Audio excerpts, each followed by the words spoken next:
are on.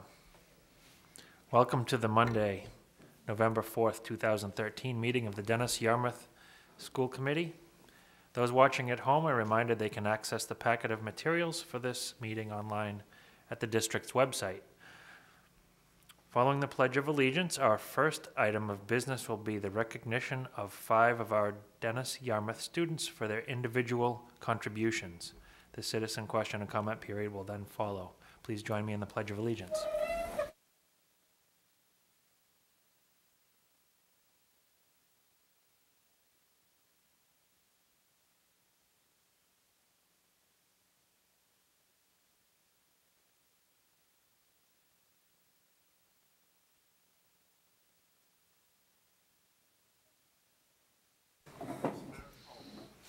No, we're not singing God Bless America, and we're not doing any Kumbaya. 7th inning stretch. Okay, we have this evening some above and beyond awards for our outstanding Dennis-Yarmouth students. Our first above and beyond award is to Susanna Creel, who is a high school senior. Susanna was recently selected to participate in a master class with the American Idol's John Stevens. The class was presented by the Cape Cod Symphony Orchestra in conjunction with the Cape Cod Conservatory and held at the Cape Cod Community College.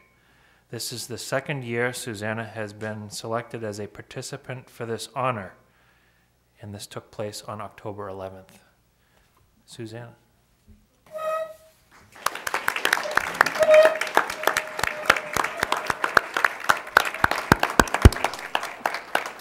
Awesome job. Congratulations. I think Mr. Jenks wants a picture of you. Okay.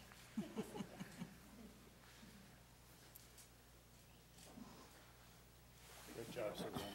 Thank you. Awesome. Congratulations.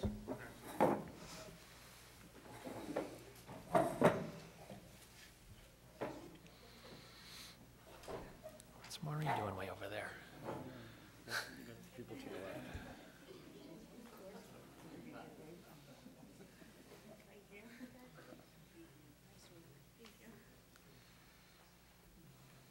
Our second student is Miss Jessica Benoit.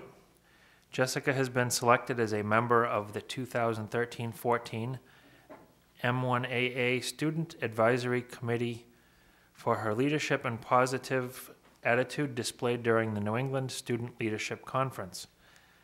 This committee is comprised of students who participate in the New England Student Leadership Conference.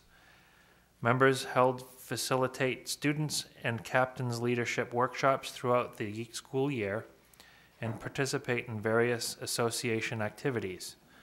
They provide continual feedback from the perspective of students on how to improve the student services offerings of the MIAA. Congratulations, Jessica.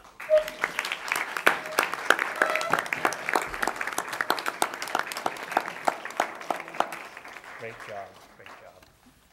Mr. Jenks wants to mug you.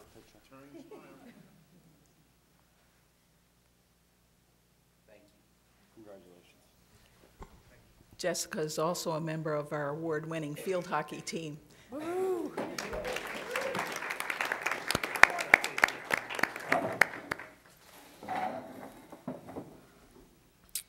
Our next student is Miss Mary Stafford, who is a senior at our high school and cross-country team captain. Mary was selected as the recipient of the MIAA Student Athlete of the Month Award for September 2013. She received this award for assisting a teammate of hers who was having difficulty breathing during a race. Mary then helped the teammate back into the race. This MA Interscholastic Athletic Association Award is presented monthly to 2 students, one female and one male, who display excellence in the area of academics, athletics, and community service. Congratulations, Mary.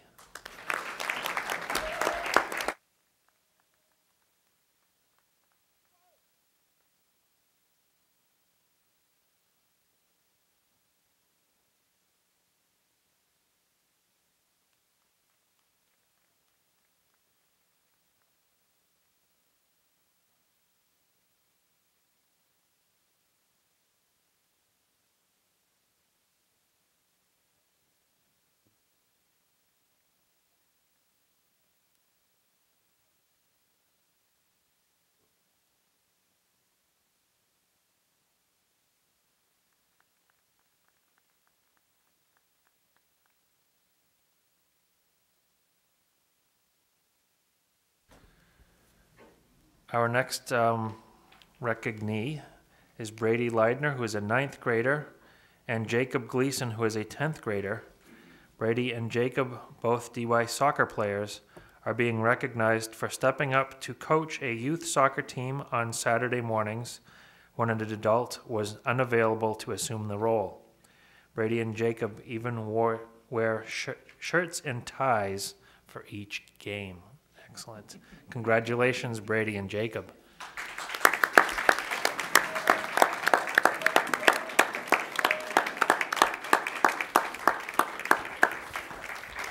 Brady? Jacob, that's good job. Congratulations. Congratulations. They have their ties on. Good job, Coach. We got to get them some green shirts. Absolutely. I'm going to just go rearrange the. Good job.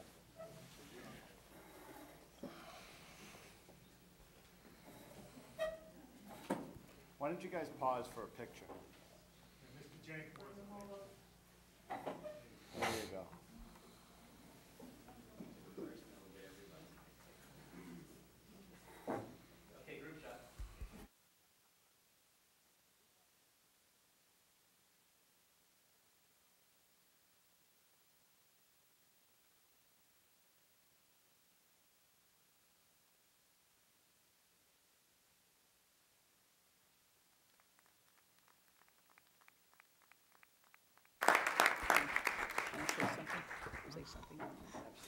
I just want to say thank you to the students and to the parents.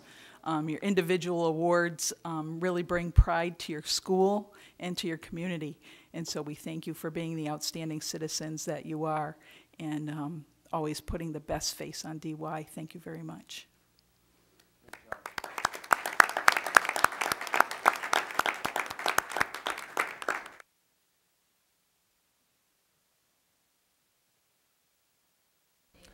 I don't know why they don't want to stay and enjoy our meeting. Coaches, will see you Saturday. They coach Zachary's team. The next item on our agenda is the public comment period. If we have somebody that would like to make a public comment, I'll read our public comment participation notes. If not, okay. Our policy on public participation at meetings can be found on the table with the agenda. The public is reminded that a school committee meeting is a business meeting of governmental body at which members of the body deliberate over public business. We welcome your attendance and appreciate your interest in viewing your school committee as we conduct our regular business meeting.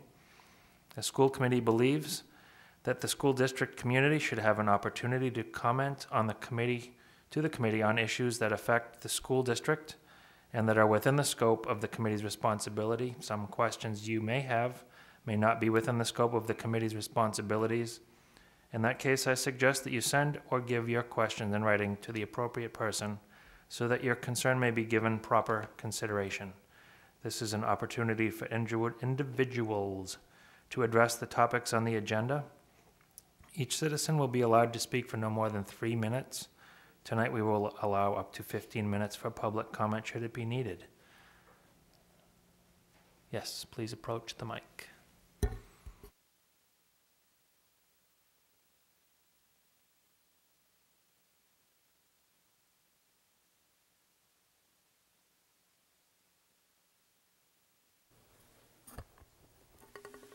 Vita Morris. I want to go back to something that I didn't finish at the last meeting, and that was the MCAS results. For I guess not one of the grades even managed to be at or above the state average levels, which I think is really kind of disastrous for these two communities. And I have a feeling that until and unless there are some changes made in personnel in this district, we will keep lurching back and forth from level 3 to level 2 and back to level 3 again. It's just some fundamental things need to be changed. We kept hiring all these extra people, coaches and trainers and teachers and everything. It almost makes it seem if they're all in the classroom at the same time, they must be tripping over each other. And yet, nothing, you know, it just didn't help at all. And I just, as I said, it's a real shame. I feel very bad for the young people who are not getting the kind of education that they should be getting. I want to also go back and say that I hope that in the future there will be some kind of a notice given of the payments on the athletic field lights, because if they should stop, the taxpayers of the two towns are held responsible for picking that up.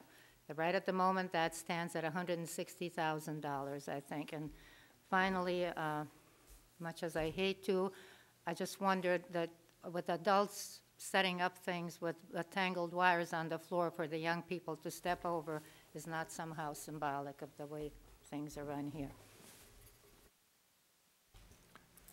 Thank you, Ms. Morris. Anyone else would like to make a public comment? Mr. Jenks, please.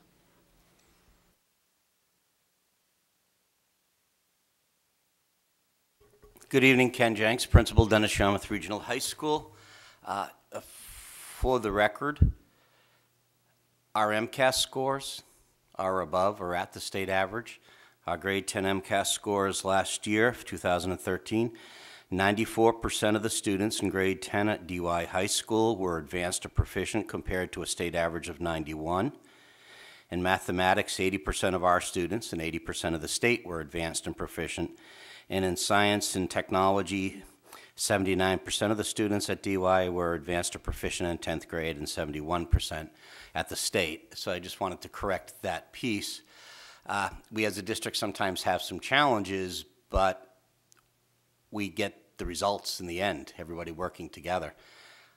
If I may be so bold, last spring we were recognized by U.S. News & World Report as one of the best high schools in the Silver Range. And what makes me most proud of that is not getting the award, but what's the underlying piece behind that, and that's we have a great group of students who work hard. We have a tremendously dedicated faculty that finds ways to get those students across the finish line, if you will. And for us, the statistics that got us the recognition was that fact. It didn't matter what your background, that across the board you can find success in our district, and I think that's important. There's always going to be challenges we're going to work on in a district. We know that. We go in knowing that.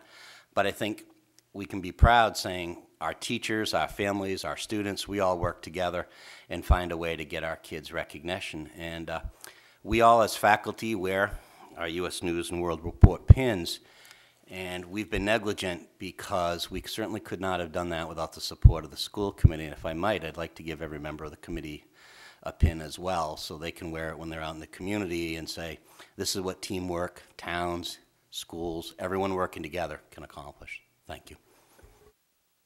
I apologize to Mr. Jenks because I didn't mean to offend the high school. Thank you, Mr. Jenks. I see one other. The students. Thank you. Thank you.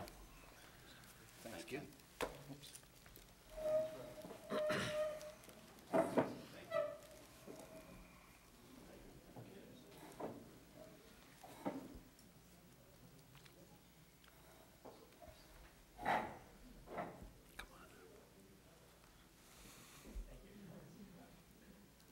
Thank you.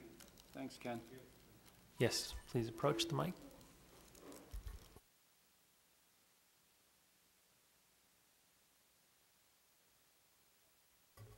I just want to share with the committee and all those in attendance and who would be listening at home tonight is the Educational Foundation for Dennis-Yarmouth will be having their, this is a new menu, but it's at the Red Cottage, and it's a fundraising dinner. It is going to be Sunday, November 17th, and the Patriots are not playing that night, so I expect full attendance. It's a classic and comforting beef stew dinner with accompanied with homemade cornbread and a beverage and some of Dan's famous homemade pies, and it's $12 for adults and $6 for children. There's general seating anytime between 5 and 7:30. Latest sitting can be at 7:30, and it's for the Educational Foundation, which provides any number of grants on an annual basis to educational programs for students of Dennis and Yarmouth, not just the DY Regional School District itself, but any programs that involve students of all ages in the towns of Dennis and Yarmouth. And they have an excellent, excellent program. And you can buy the tickets at the Red Cottage Restaurant or by calling moi 508-364-9995. And I do have some posters. I'll leave them on the back, so maybe someone can take them around to the different schools and let people know, and appreciate your attending. There is another fundraising dinner if you can't make this one. You can attend the one at Jack's Outback. It's a spaghetti supper, and that is Saturday, December 14th. And we'll be putting out more PR on that later on. But thank you very much. Thank you, Ms. McMahon. Anyone else like to make public comment? Seeing none, we will move forward to our reports, starting with our student representative, Mr. Patrick Hanbury, please. All right, so we had another exciting couple of weeks at DY, starting off with our football team making the playoffs, and then winning their first playoff game this last Friday. And field hockey has continued their amazing season, making the playoffs. Last week, they scored a strong playoff victory after going on to double overtime and a sudden death shootout. And then I just got word that they won their game this afternoon as well. The last 2 shots of the annual DY Lip Dub were filmed. And also the British exchange students visited DY and taught a little about themselves to us. Very cool. Anyone have questions for Mr. Hanbury? Mr. Morris, please.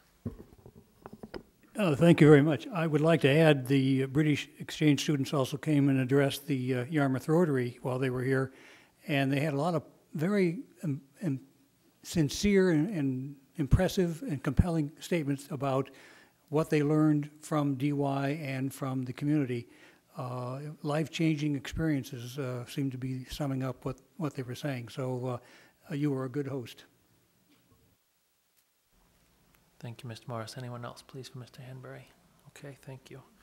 Seeing no one else, we'll move on to our Dennis and Yarmouth Selectmen liaisons. We don't have Ms. St. Germain here with us for Yarmouth, and we have Mr. Carey for Dennis, please. No report tonight, John. Thank you, Mr. Carey. We will now be moving on to our Director of Finance and Operations report. Ms. Woodbury is going to be taking that this evening, please. Unless they're really hard questions, then we'll call Larry up. The last time that we were meeting, Mr. Azer made you aware that we wouldn't be collecting the money, all of the money that we had put in for the debt assessment to Dennis, because we bonded for the Baker project a little bit late, so we didn't have a principal payment or an interest payment that we previously thought we would when we were developing the budget. Therefore, it would not be in good faith to collect that money from the town of Dennis. So that requires us then to have a vote of the school committee to reduce the budget by that amount, and also to reduce the debt assessment to Dennis by that amount as well. It would be not in good faith for us to collect money that we had intended to use, and as you know, the operating budget is separate from the debt assessment.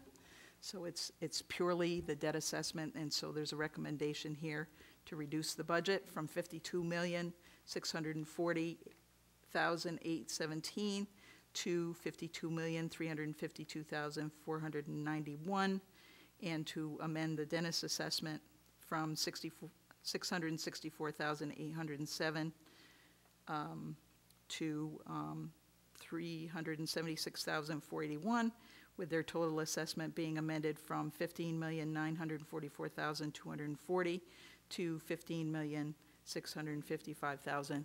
$914. This will not really require, because it's a reduction, it won't require any action on the part of either of the two towns, but the school committee should take a vote on it.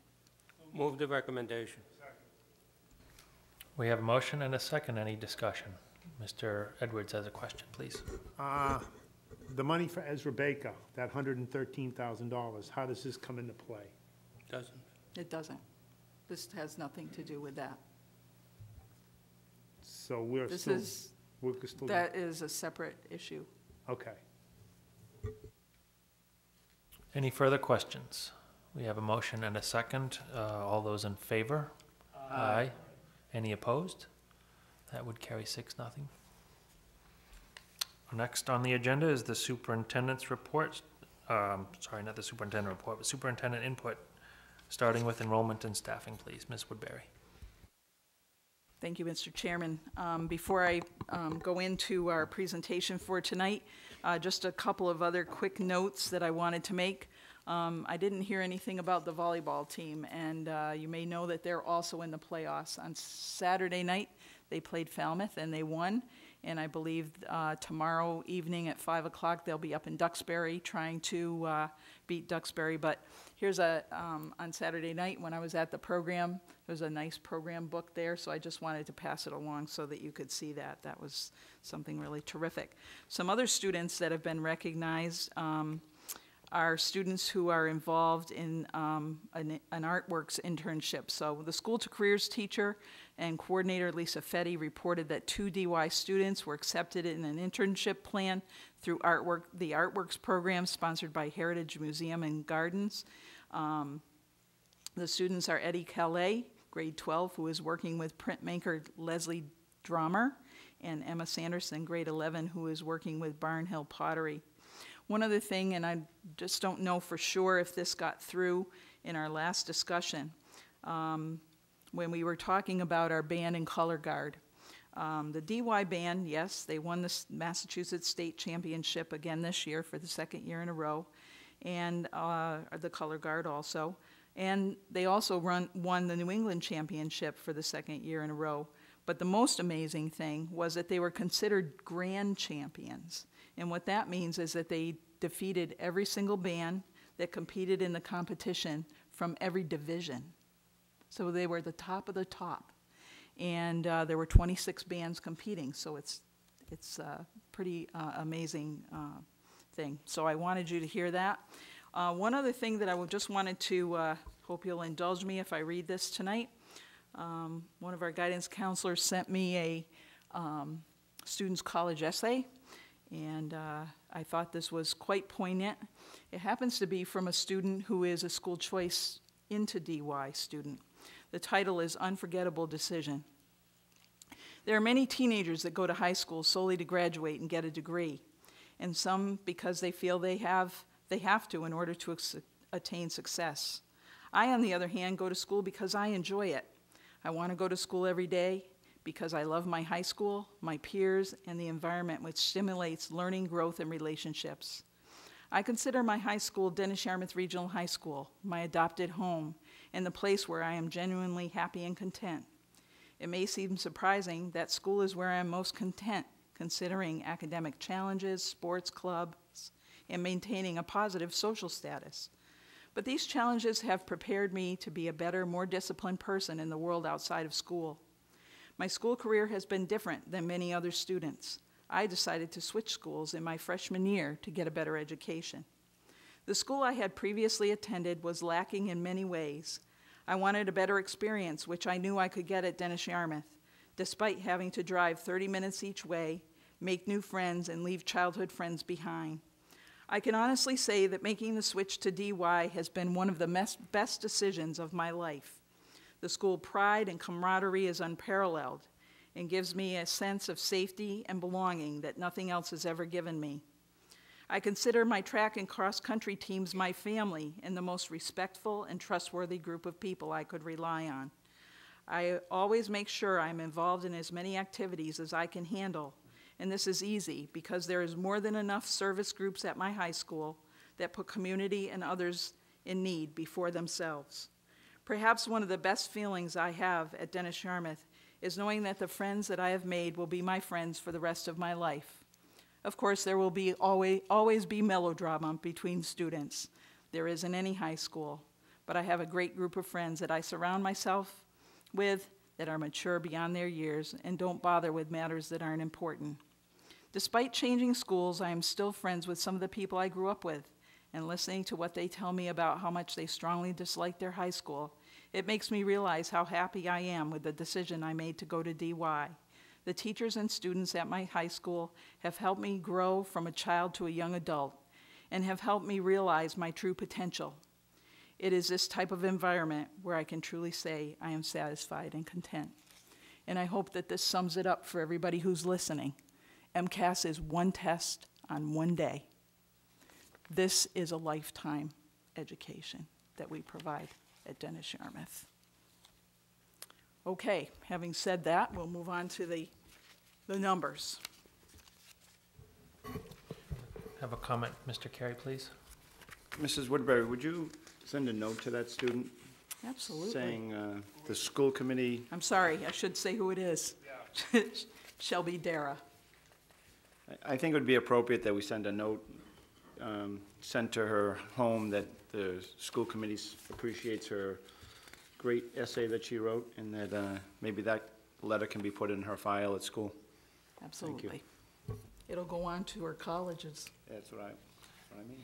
If I may throw something in here too, looking at this volleyball roster for the varsity team, without saying any names, we have somebody from 8th grade all the way up to senior, so we have quite a diverse group on the team. It's great to see that. Thank you.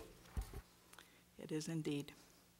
Okay, so for tonight, we are going to be talking very quickly about enrollment and staffing. Wanted to give you a little bit of an update. Some changes to the Massachusetts curriculum frameworks. As you know, we are our new frameworks documents incorporate the Common Core, and we want to talk a little bit about, as usual, analyzing assessment results. That's technology.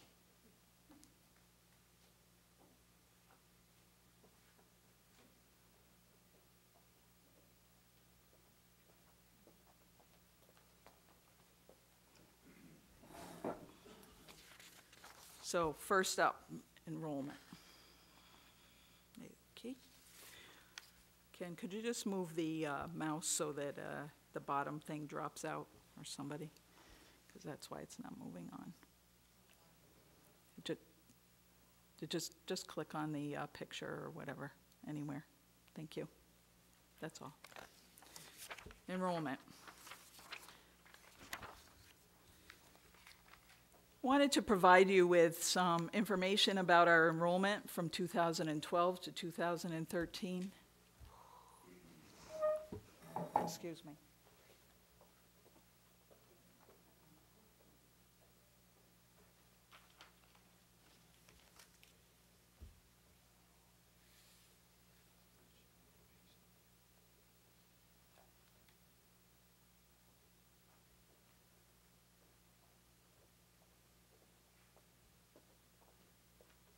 Be a long night. And what this chart shows is grade by grade, and if you follow it diagonally down, the colors are the cohort, sort of the cohort survival, if you will. So the students who were in kindergarten last year, how many remained in the district and are in first grade this year. This shows it a little bit better and also gives you an idea about where the change takes place. As you can see, we do have 40 fewer students in the district this year than we had last year. And you can see where some of the sort of the hot spots, if you will, for the loss of students exists. And I'll talk about that in a little bit in a further slide. This is the cohort change, which I think is probably our most important piece to look at. How many students survive from one grade to another, and I don't mean that in a living kind of way, but that's the way they talk about enrollment, is survival.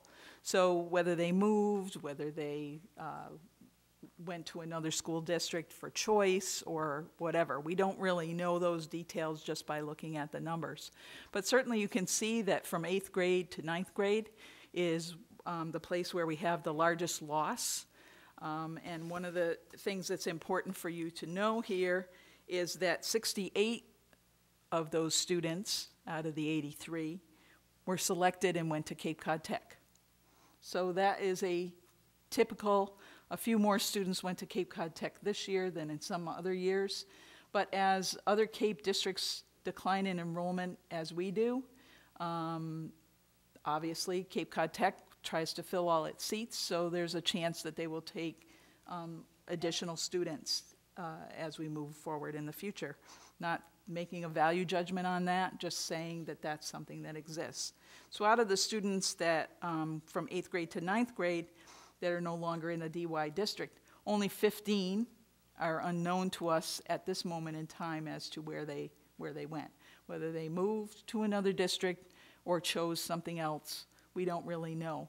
But that's actually, if you've been following the trends over the last few years, that's actually very good, because only 15 students either choicing out to another school or choosing one of the charter schools that's a reduction in what we've seen over the years. In fact, I'm going to give you some information here on this slide from 2010 to 2013. There were some years prior to 2010 that we would lose 140 students in a year. And in this case, you can see that over the 4 years, it's a loss of only 141, or 35 a year. So when you put that in the perspective of the loss of 68 to Cape Cod Tech in 1 year, obviously the district is doing better. So if you were to just look over the course of this period of time, 4 years, it's the equivalent of 35 students a year, which when you think about the number of students that would go to, for example, Cape Cod Tech, I think it demonstrates that we're doing better in that regard. Are there any questions about that or comments? Mr. Morris, please. Over the last few years, with the discussion of choice and charter coming up frequently, kids going to Cape Cod Tech is not a choice parameter. I mean, that has been part of the mixture of DY and Tech school as a package. So, and I do believe we saw some figures that showed the census loss in population on the Cape of something like 20% drop in population and something like 24% drop in people under the age of 18. I may have that reversed, but in any case, the loss of students prior to that October of 10 reflects partially not that they went to other schools here on the Cape, but their families left. And the Census Bureau figures show that most of them were middle-class families, and it had an impact on all the schools. So what you're really doing here is extracting. Do we have data to show where those students went, or they just left the Cape or left the town? If students leave the Cape completely, we don't know where they go. I mean, we might in terms of, if they send for records or whatever like that. But if it's school choice or charter, by December we'll have all the data on that. But we don't, at this point in time in the October 1 report, we don't have that level of detail. I think part of what's important here is that even though there's a loss from year to year, when you think about 40 fewer students than we had last year, that means we had actually more kids come in because 68 went to Cape Cod Tech. And as you say, Mr. Morris, that's always been part of the mix. We're always going to have kids that go to Cape Cod Tech because that's the appropriate school for them at this point in time. So, Mr. Carey, please. Just a quick comment, and I have to say I'm pleasantly surprised. with the reorganization that we did, fourth and fifth graders in one school and sixth and seventh graders, really the only grade that we took a hit in were the fifth graders going to sixth grade. Every other grade, we picked up students, which for such a major change for the district, I quite frankly expected to see something worse. You know, anytime you make a major change to a district like that, it you become vulnerable to people making decisions. So even though losing 30 students is not a great thing, the fact that we picked up students in the other 3 grades is a nice sign. So that was it. Just a fairly quick comment. Thank you, Mr. Carey. Anyone else from the board? One of the things that I was noticing myself, Ms. Woodbury pointed out our cohort change from grade 9 as a -83. But looking at the October 1, 2012 to the October 1, 2013, it's only a net loss of 9. So we may have lost 83 cohorts, but we only lost 9 students altogether. So that would show to me that we actually got some students into the high school looking at data that way. And we're working through some technical difficulties.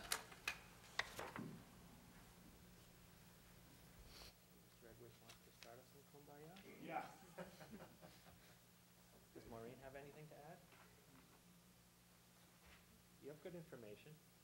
Patrick, do you have any good information? What's going on with DUI? No, not good.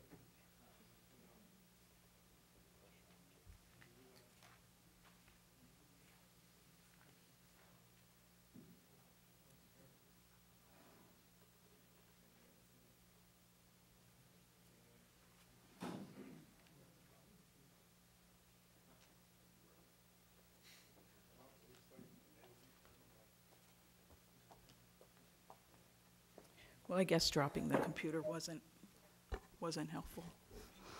Don't worry, it belongs to me, it doesn't belong to the district. Okay, so I guess we'll just go through, since you folks have the slides, we'll just talk about what's in here. At our last meeting, Larry's going to go get it. I have it in my office on a flash drive, so we'll try to get it on the other computer before we move on to the other part of the presentation. But I'll talk about the staffing next. At our last meeting, when Larry was giving you an update on our budget, we talked about some of the staffing changes. And when you just see a lot of numbers up on a screen like that, it doesn't really tell the whole story. So I wanted to give you some details about that.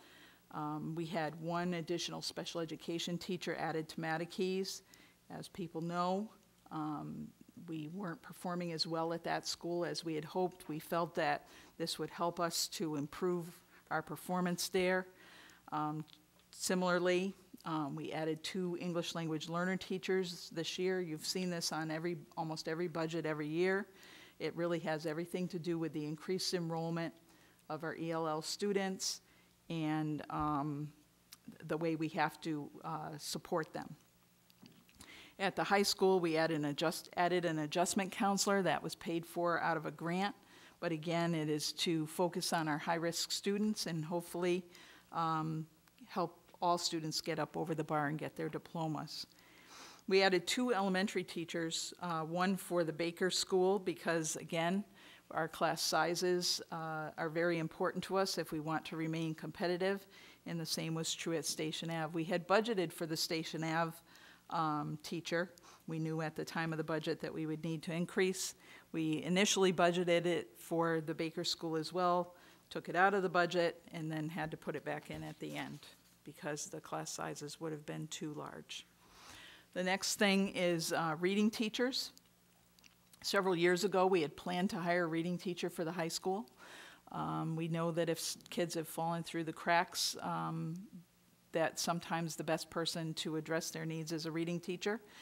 But as you can imagine, it's not that common to find people who can teach reading at the high school level. So this summer we did find somebody applied, and so we hired that person, and she's doing a great job up at the high school for us. In addition, over at Emmy Small, we needed to add half a reading teacher. We had half that was shared between Station Avenue and at Emmy Small, but it was deemed necessary to add an additional half over at the high school. These are most of these things are things that we did budget for. We had an assistant principal in the budget at the high school, again, just to remind people that we had the increase of adding all of our 8th graders to the high school, as well as the new educator evaluation system, which is quite demanding. One of the things that we were able to get through the reorganization was a little extra money to hire a .16 drama teacher. Only teaches one course, but we think that it's something that our kids really want to participate in, and we believe it'll help us with our performances and programs that we can have in our co-curricular after-school type activities. We also had put in our budget for a middle school guidance counselor, and now we have one counselor, school counselor per grade from grade 6 all the way through grade 12.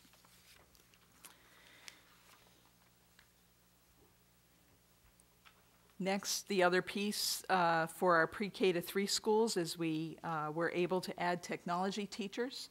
So now each of our 3 pre-K to 3 schools has a full-time librarian / technology teacher, and our 4th and 5th grade school has a half a librarian and a full-time technology teacher.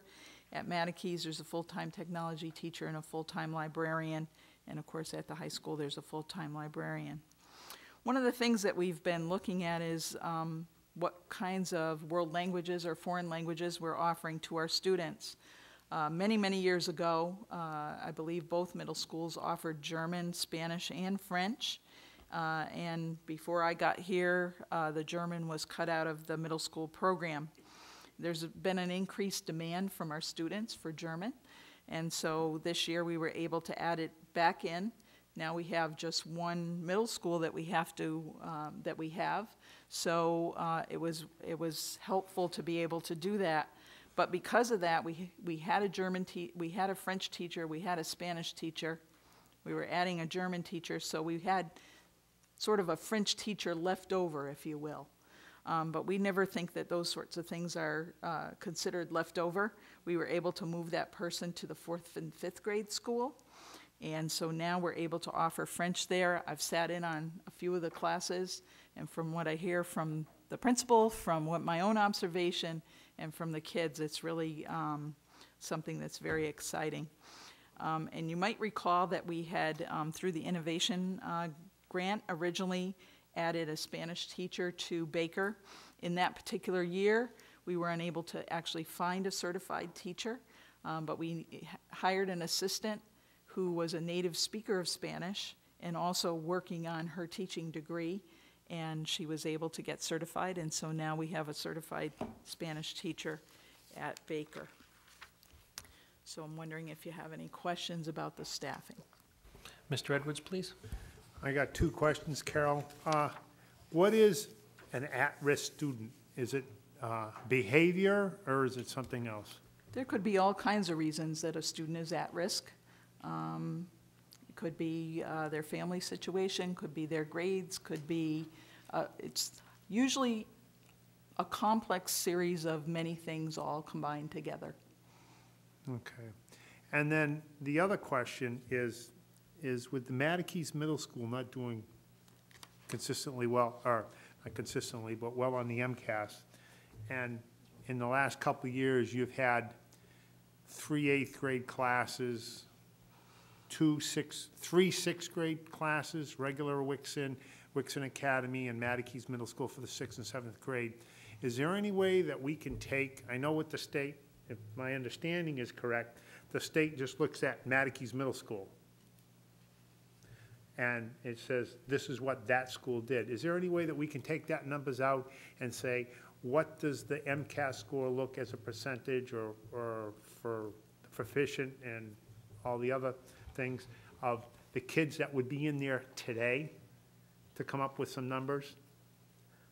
I mean, because, I mean, that MCAS and the way it's printed is skewed, because we no longer have an 8th grade at Mattakey's Middle School. We no longer have a 6th grade and a 7th grade and an 8th grade at Wixon. Everything's combined. We no longer have a Wixon Academy, which took some of the kids from Mattakey's and put them over to the Wixon. So is there a way that we can take the kids that are in there now, push them back a year, and say, what would be our score, advanced, proficient, and needs improvements of the kids that were in, if we had the configuration done a year earlier? We actually, we don't do it that way. One of the things that we do look at is how each grade level all combined as a district, how they perform. So all of our 6th graders together, all of our 7th graders together, et cetera. What is, I guess, let's see, how do I want to say this? I guess what's difficult about that is that we have no way of determining if all of those children were together last year, even if we look at what you're asking. We have no way of determining how that would have compared us to other middle schools in the state, which is what the level 2, the level 3, whatever level you get, is when you're in sort of the, I'll call it the batch, if you will, of schools that have your similar grade configurations. How all of your kids performed is one of the reasons for having a level 5, as if you're in a certain bottom 20%. But there can be other reasons that you're in as a level 3 school as well. So we don't have, that's not something that we can calculate as a district. It's something that we have to depend on the state on. And the proof in the pudding will be how the school performs in the upcoming year. And then we'll have that data for next year. Right, but I'm not asking how they compare with the other schools. But that's what level 3 means. Right, but we know of the kids that were in Mattakey's Middle School, and by each grade, how well they were advanced or proficient. And my question is there a way to take all the 6th grade for last year in both schools and combine them and say, okay, how are we, what's the total? Yes, and we did that at the last school committee meeting. That if you go back to your PowerPoint from the last meeting, we did it by grade level. All of 6th grade, all of 7th grade, Okay. all of 8th grade. Yes. Okay. Mm-hmm. Okay, can we take a 5-minute break after Oh, the yeah. question? Okay, we'll answer the questions. I want to see if I can get the computer. Sure. Mr. Dykeman, please. Carol, how many years of German, Spanish, and French can a student now take in the district? Well, if they started in the, if they start French in the 4th grade, they could really take a lot all the way up through high school. But our real goal in doing more than one language is so that kids can ultimately take more than one language. So if you started French, let's say, in the 4th grade and did really well with it, and when you got into high school, by the time you were in high school, even as a freshman, you might be ready, you might be proficient enough that you're saying, okay, I want to take another language now. There are lots of high schools where kids take multiple languages. And as you know, when we talk to students from other countries, many of the students who are in other countries are proficient in more than one additional language besides their native language. So I think it's part of trying to make sure that our students are ready for, what we're already in, the 21st, or now we'll have to say the 22nd century, but so that they're competitive with the world. Thank you. Ms. Angeloni, please. I have a few questions. The high school adjustment counselor for the at-risk students, it's grant funded right now. That's right. Okay, how long is that grant? When does it dry up? It's an ongoing grant. We put it under the special ed, one of our special ed grants. So that should continue on. It's a grant that we get every year. It should, okay, that's good news. Then also, I had a couple of different questions about that. The high school theater drama teacher, you have one course in One course. drama. Mhm. How many kids are in it? I don't know, Mr. Jenks? 22. Wow, that's great. Mhm. Nice. Really nice. And then the middle school guidance counselor and the pre-K 3 schools, the library technology teachers. Can you just give us an overview of what those look like? You know. Yeah. Well, we were fortunate enough to be able to hire library media specialists. 2 of the 3 people are people that worked for our district before. They were the full-time library media specialists. So in each case, students have the opportunity to go to the library, but they also have the opportunity to work in the computer lab. And so each of the librarians is also responsible for teaching some technology skills at the pre-K to 3 level. And the guidance counselor, well, one of the things that we knew about our district and one of the things that we wanted to change was that students weren't thinking about college and career until they got to the high school, because that's when the guidance department really kicked in.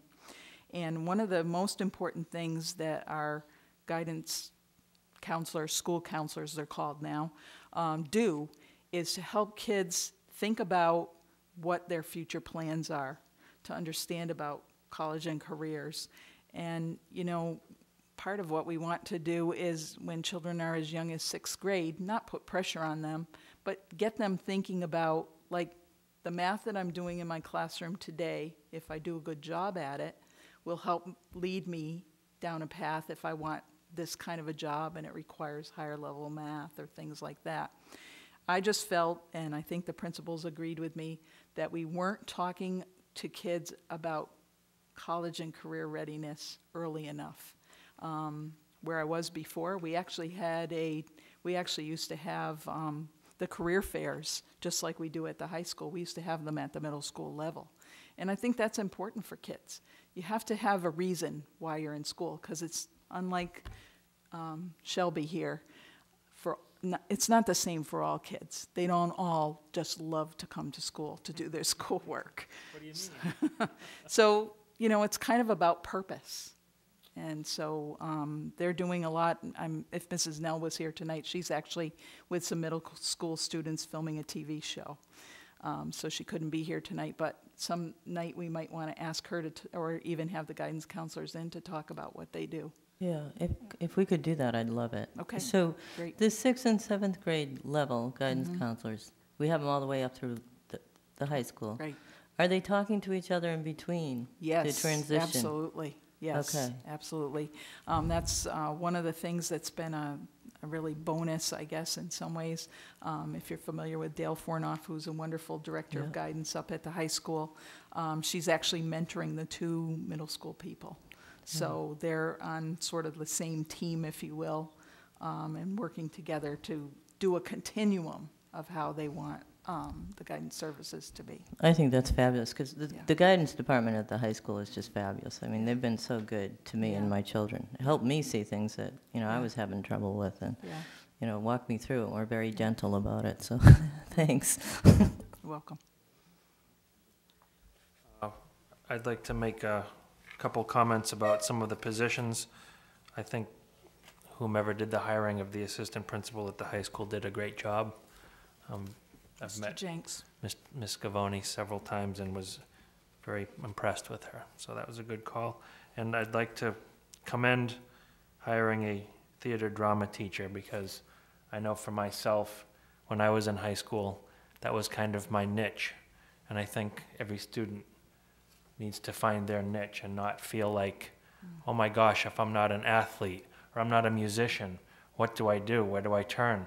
And this, for me, was some place to turn and feel accepted. So I think some of the opportunities and some of the clubs that the students have after school is really a way for every student to feel that they fit somewhere. So that's really cool. Thank you. Okay, you're welcome. Now, if you could just give me do we have somebody else? Mr. Morris. In terms of the foreign language, I know DY sponsored a number of exchange students last year, and one was a young lady from Germany who had learned English and French at her German schools, So when she came here, she took French, and her comments were that it was as challenging as what she'd been used to.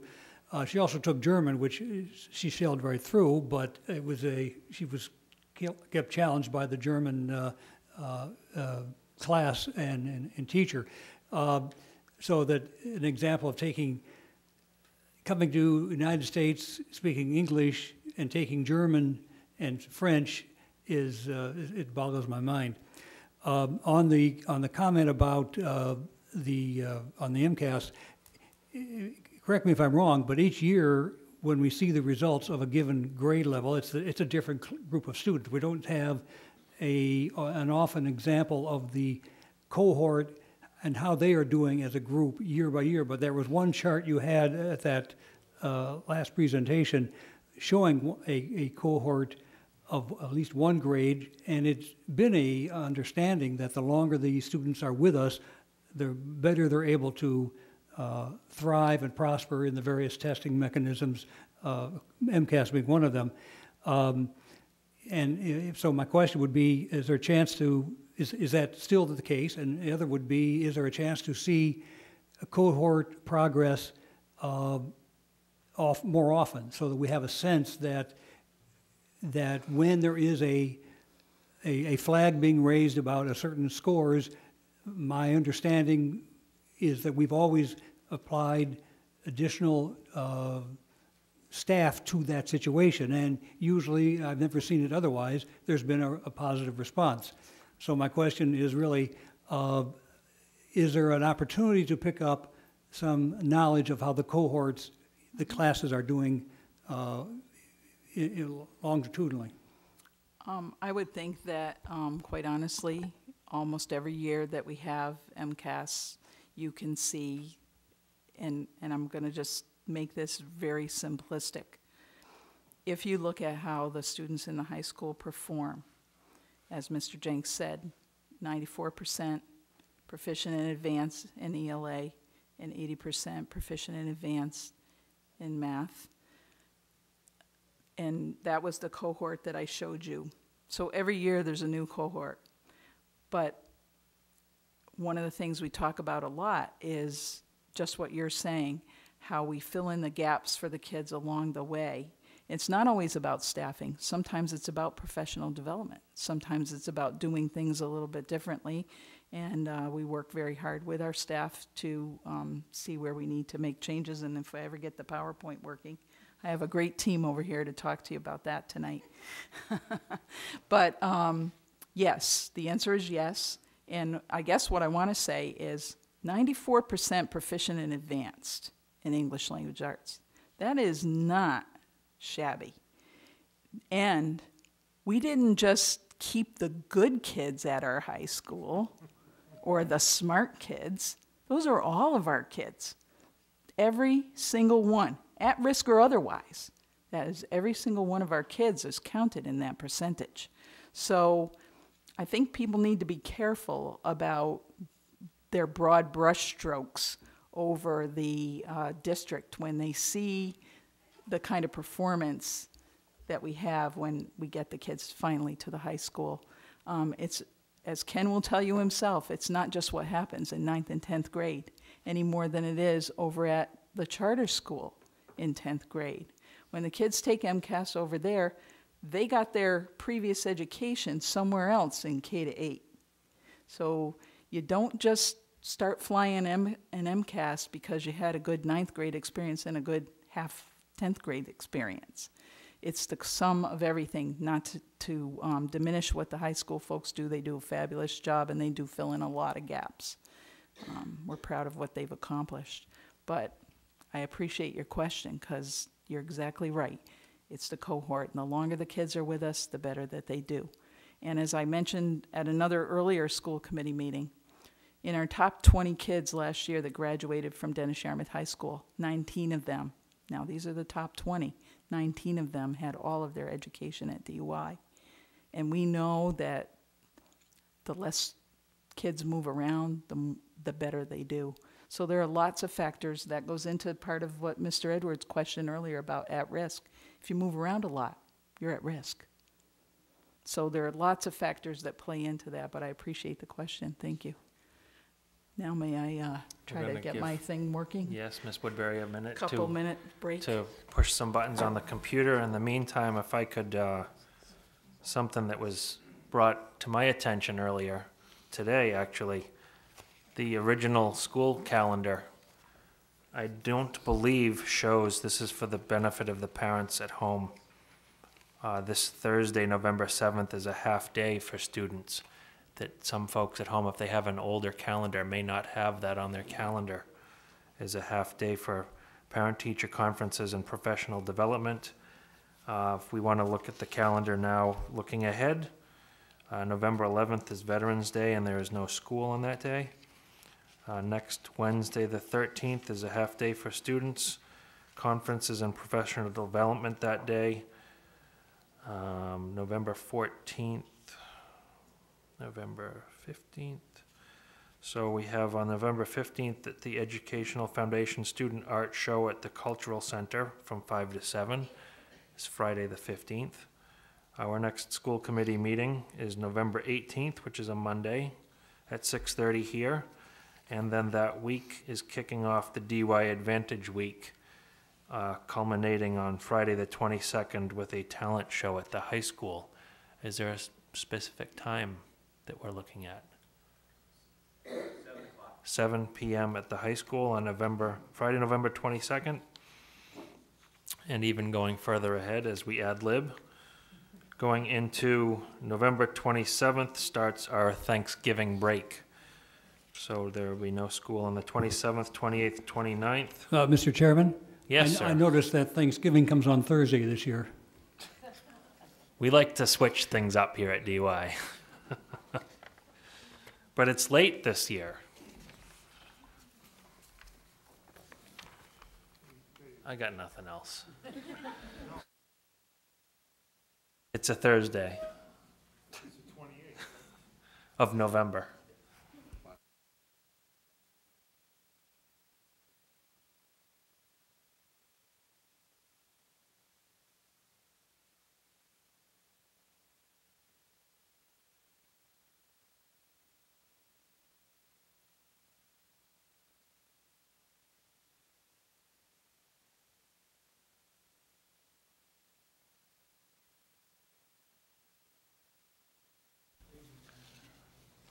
Would it please the board if we did our consent agenda now?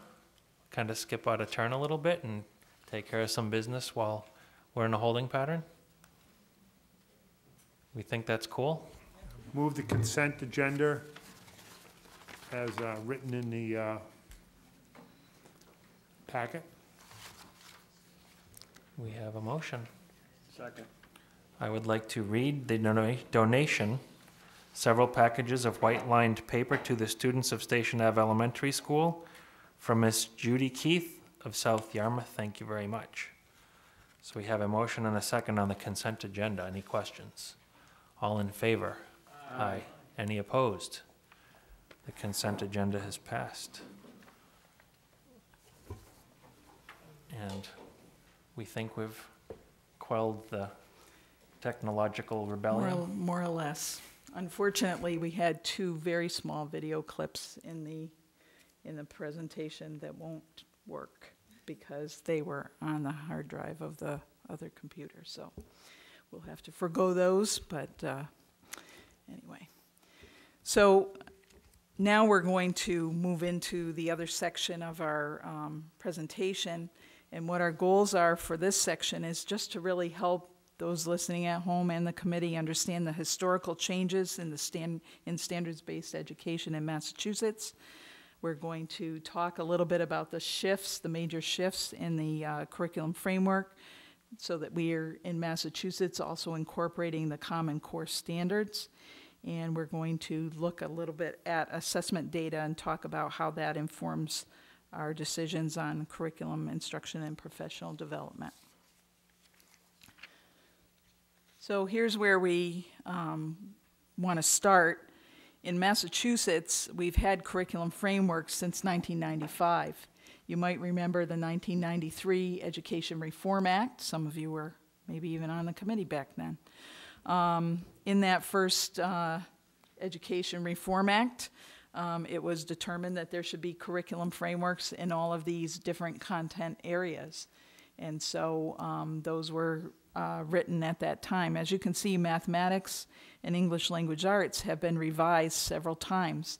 The latest revision was in 2011, which is the curriculum framework documents that we have now that incorporate the Common Core. When people say that Massachusetts has adopted the Common Core, it's not like we had this document that got handed down to us from the federal government and we said, okay, yay, we'll take it. Massachusetts is a very independent state, and we like doing the things our way. So we looked at what we had in curriculum frameworks, and we would only take things from the Common Core if they were at least as rigorous as what we already had in Massachusetts or more rigorous. So that's where we are today. As you can see, there's a requirement for all public schools, public charter schools, and educator preparation programs in colleges and universities to implement the new standards. We've had them since 2011, but they were introduced in the 2012 school year, and that means that they weren't tested in that year. Is that correct? Okay. And last year, they were tested in the 2013, which could have something to do with the way our scores looked, because we were just in the process of helping our teachers understand what were in those new frameworks documents, and we might not be all the way there yet. And now this year coming up, when we have the MCAS tests, they will test the new frameworks and not the old. A quick question, what does SY? I've heard of School year. Oh, school, not fiscal year, school year. School okay. year. Okay. So if you have a new curriculum framework document, you should have a new test to go with it. If you give a mouse a cookie. Sorry, showing my kindergarten. So there's a new assessment called PARC. We won't be taking this test yet. Massachusetts is going to field test some PARC tests this spring. Many school districts have been selected for the field test. We have a few classes in Wixon, Mattakees, and also the high school that will take the field test. It'll come after MCAS. And the state will tell us how we will choose our students that will take the test and all of that. And part of the reason you might say, well, why would Massachusetts want to be part of this field test? It's very important that we're part of the field test because we want our student data in with all of the student data from the other states in order to have the test calibrated properly so that our students will be, our students are going to be tested using this test. So we better make sure that it meets our students' needs. And so that's what's happening there. Sometimes you hear part called the Next Generation Assessment. You can read up there that Massachusetts was one of 3 states to think about the next assessment system. If you know, if you remember what MCAS stands for, it's the Massachusetts Comprehensive Assessment System. A lot of criticisms of MCAS related to the fact that it was never a system. It was supposed to test higher order thinking skills and things that kids could do, like hands-on kind of learning, and it never did.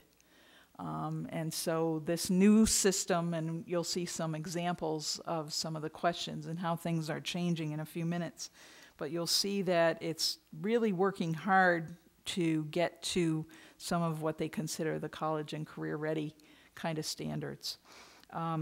Although the first 3 states were Massachusetts, Louisiana, and Florida, there are about 19 states in this partnership at this point. Do you want to say something about that?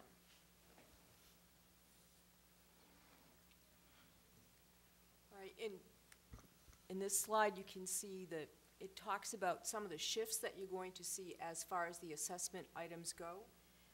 one thing that you should be aware of is that it will either be grade level or course-specific standards. So when students get to the high school, they won't necessarily end their testing at grade 10. They will take an end-of-course exam for some of the sciences and some other classes as they move along. These things are still not finalized, but that's one of the goals, because they want to make sure that students taking this assessment are showing that they are indeed ready for college and career. And they'll also be having some performance-based assessment embedded within those assessments, and just to clarify what that is. In English language arts, it might be writing effectively when analyzing text. You might read a few different things and synthesize the information.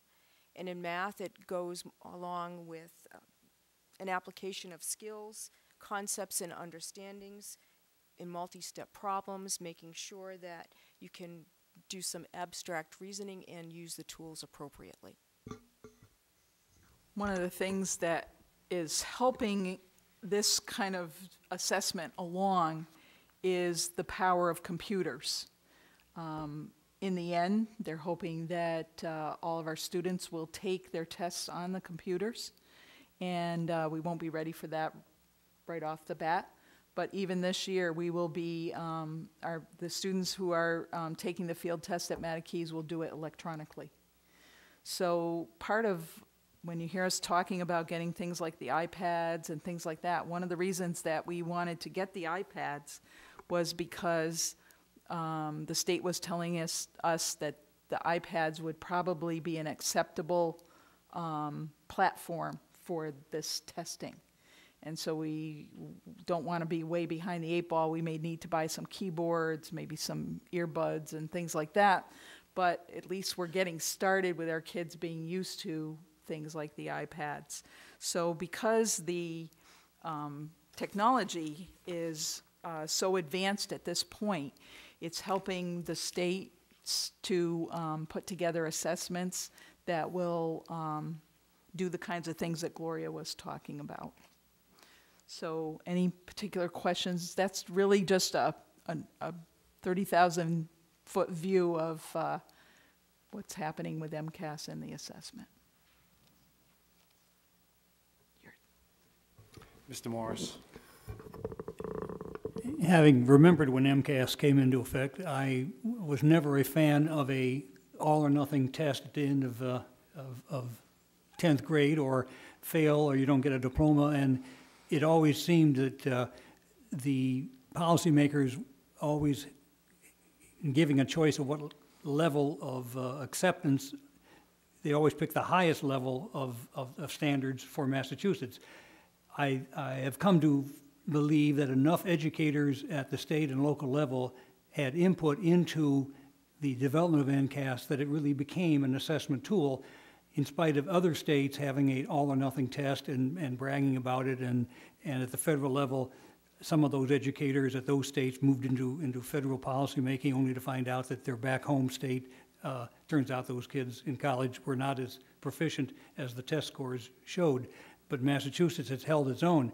It seems to me that this is further development of an assessment tool rather than a club, because in my view, and I'm quoting other people, you can't have a single test that will define a student's performance, a teacher's performance, the classroom's performance, and the school district's performance all in one. You can't, tests are not designed to do that. So as the focus is on the student and you give preparation for that, this seems to be having some preparation better than I remember MCAS being rolled out. Is that a good, and that, if so, that's a good thing. Is that your sense of it as well? I'm going to sort of rely on the coaches for this one, but what I will say in response to something that you said is the state is, I mean, we still have the high stakes 10th grade tests for students to get their high school diploma. That's not going away. And, but because they want to make sure that the students are prepared, the new assessments for won't be really used at the high school level to determine whether or not a student gets their high school diploma until after the class of 2018. So they're going to continue on with what we currently have because we know that our students haven't grown up with it. So if you're going to be in 10th grade next year, for example, it's not fair because you haven't had the background from these new standards that we're supposed to be teaching now. We're going to get into a little bit more about assessment versus standards in a little bit, but I don't know, does anybody have anything they wanted to add to that, or no? Okay, I think we'll answer it as we go along. Okay, so we're going to start out with talking about literacy and English language arts. And tonight I have with me Carol Mahady, who is our English language arts coach, and she works in grades 4 through 8. Yep. And we have Kelly Brown, who works with middle school math, grades 4 through 8. And Betsy Pontius, who works in the pre-K to 3 schools, and she's also one of our math coaches. So 2 math coaches and a literacy coach. And Carol, you're up first. Hi. I'm here to talk to you about the big shifts in ELA and literacy standards. And I think the most important thing to understand is that we call them the ELA literacy standards, meaning English language arts, but they apply to history, social studies, science, and technical subjects. So it's all about reading and writing in all subjects. And one of the biggest shifts is this equal emphasis on learning from both literary texts and informational. Another big shift is reading and writing and grounding that your reading and your writing in evidence. I know this because the author put his argument forward this way. I'm going to prove to you that I understand this piece by citing evidence from what I've read. One of the things that's different about the PARCC assessments and that we're asking students to do more in classrooms under these standards than before is that students will sometimes see more than one piece on the same topic, and they'll be asked to synthesize or respond to more than one text at the same time on different topics. And finally, but it's not a small thing, regular practice in reading complex text and using academic language. The biggest shift really is building content knowledge through reading nonfiction. And I like to talk about this because it kind of gives teachers back their original task, which is to teach, particularly K to 5 teachers, to teach students about the world through reading. So you're reading a text and it has to do with a science topic, and you're growing your literacy skills, but you're also growing your content knowledge. And this comes to us, you know, the Common Core is all about having students be college and career ready. And when you get to college and when you get to careers, many times you're expected, whether it's on a computer screen or from a textbook, to learn by reading. And sometimes in school, we have lots of other ways to learn. So this is bringing that back to us. Students discover content by reading nonfiction. Another example is reading and writing and speaking grounded in evidence from the text. It's fabulous to make connections to literature from what we know about our lives, but we also need to be able to support that with what we've read and to support our thinking. And this is how students can go forward and be college and career ready, or just really productive citizens, to be able to support what they have to say and ground that in evidence.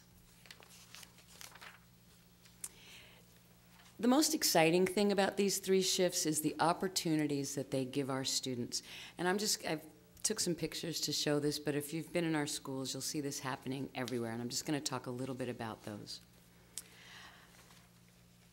The first is to write in response to multiple texts. Again, we do a unit in the 4th grade about the Negro baseball leagues, and they read informational text about women in those leagues, and they read a full-length, pretty complex book called We Are the Ship, and they read a short story about Hank Aaron, and they respond on the same topics and to different questions using those multiple texts. they're also preparing to speak to different audiences. How I speak to parents about the shifts in the Common Core or how I speak to my colleagues is not the same way that I'm speaking to you right now. Everything we present to people, we always have to consider our audience. And one thing that happens to students is they're often limited because their only audience for their writing is their teacher, and that shouldn't be. It should be other people, it should be other students. They should have a chance to write for a myriad of audiences in their school experience. I want to talk a little bit about this regular practice with complex text. One of the things that's happened with the Common Core is that they have actually, and I want to put this in an important context, Massachusetts already had among the most rigorous literacy standards in the country. And when I tell you that the Common Core standards are even more rigorous than what we had, that really puts it in perspective. We talk about a staircase of text complexity, and I've talked about this in front of this group before, but that means that every year what students read should get increasingly harder. Now that doesn't mean if I read on one level that I should be asked to go to the 4th stair the next week. It's increasingly complex text for that student, always challenging them, and when we're putting complex text in front of them, supporting their stretch to reach that.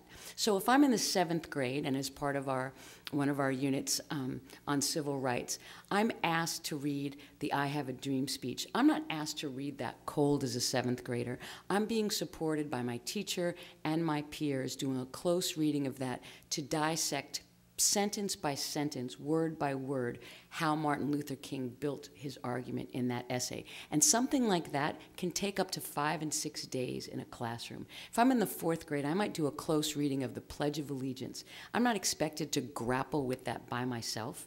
I have teachers and my peers supporting me and helping me to understand words that I might not know and those concepts. So that's what we're talking about complex text, that's what we mean, that it gets gradually harder every year, but with support.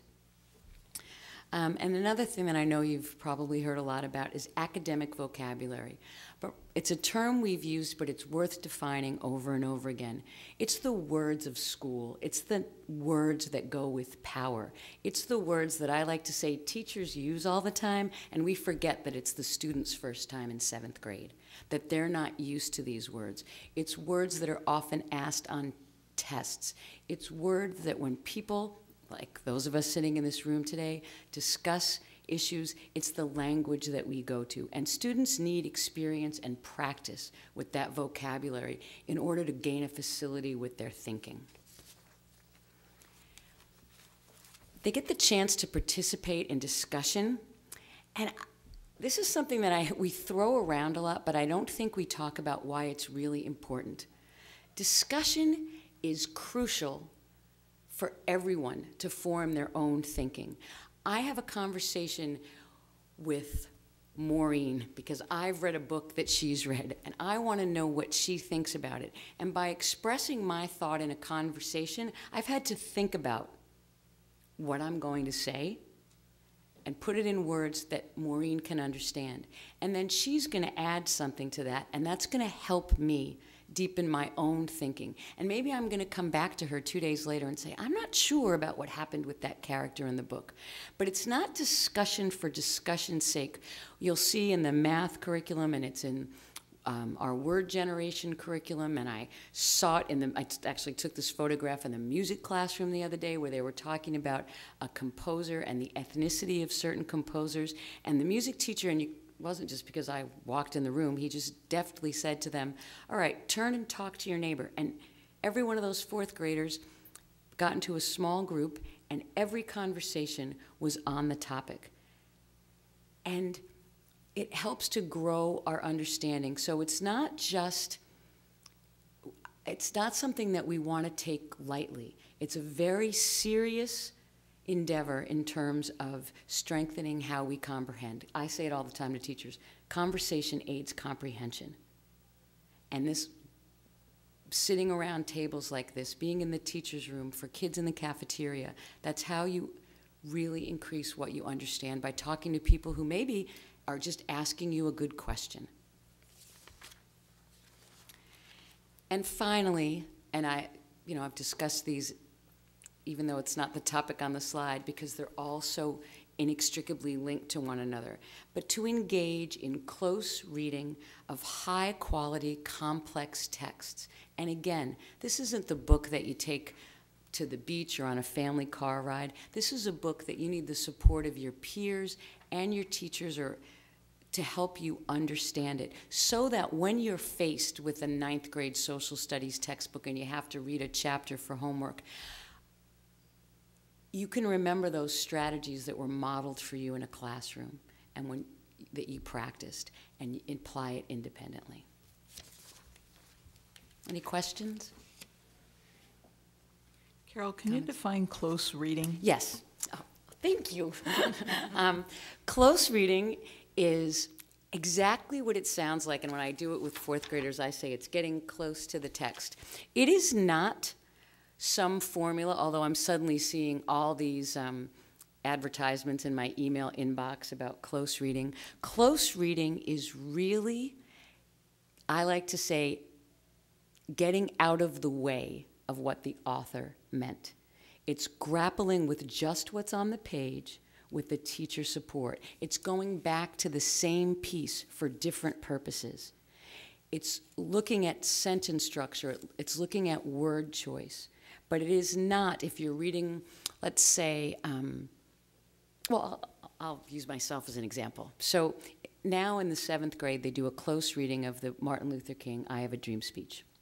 When I taught 7th grade, I always used that speech when we read The Watsons Go to Birmingham. But although the students might have had a hard copy, they would watch the presentation of the speech. I would stop when they were reading it and explain to them what bankruptcy meant, and I would explain the reference to 7 years ago, and I would basically get under, around, beside, between them and that text.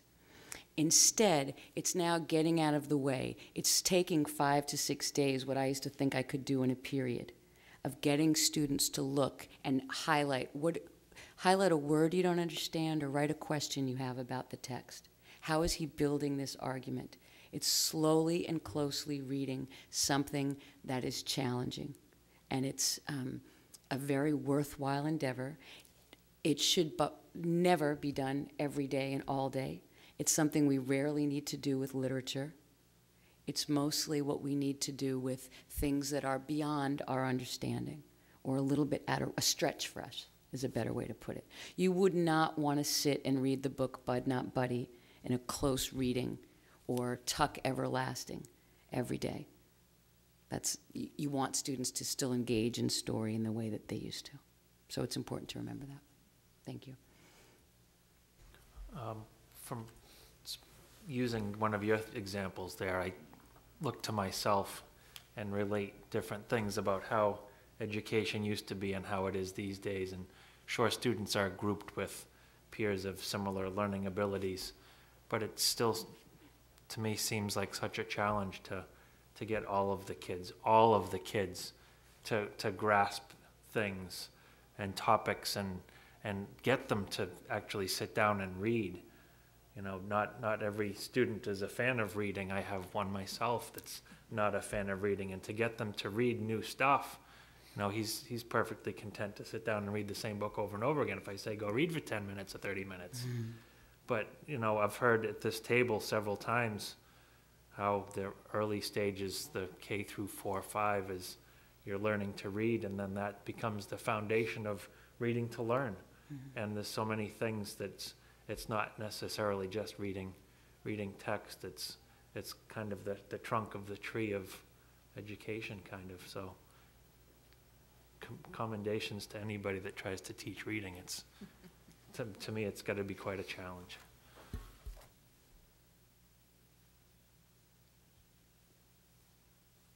I don't see any other questions. Is that correct?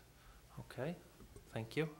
Okay, then we'll move along to our other favorite subject, mathematics.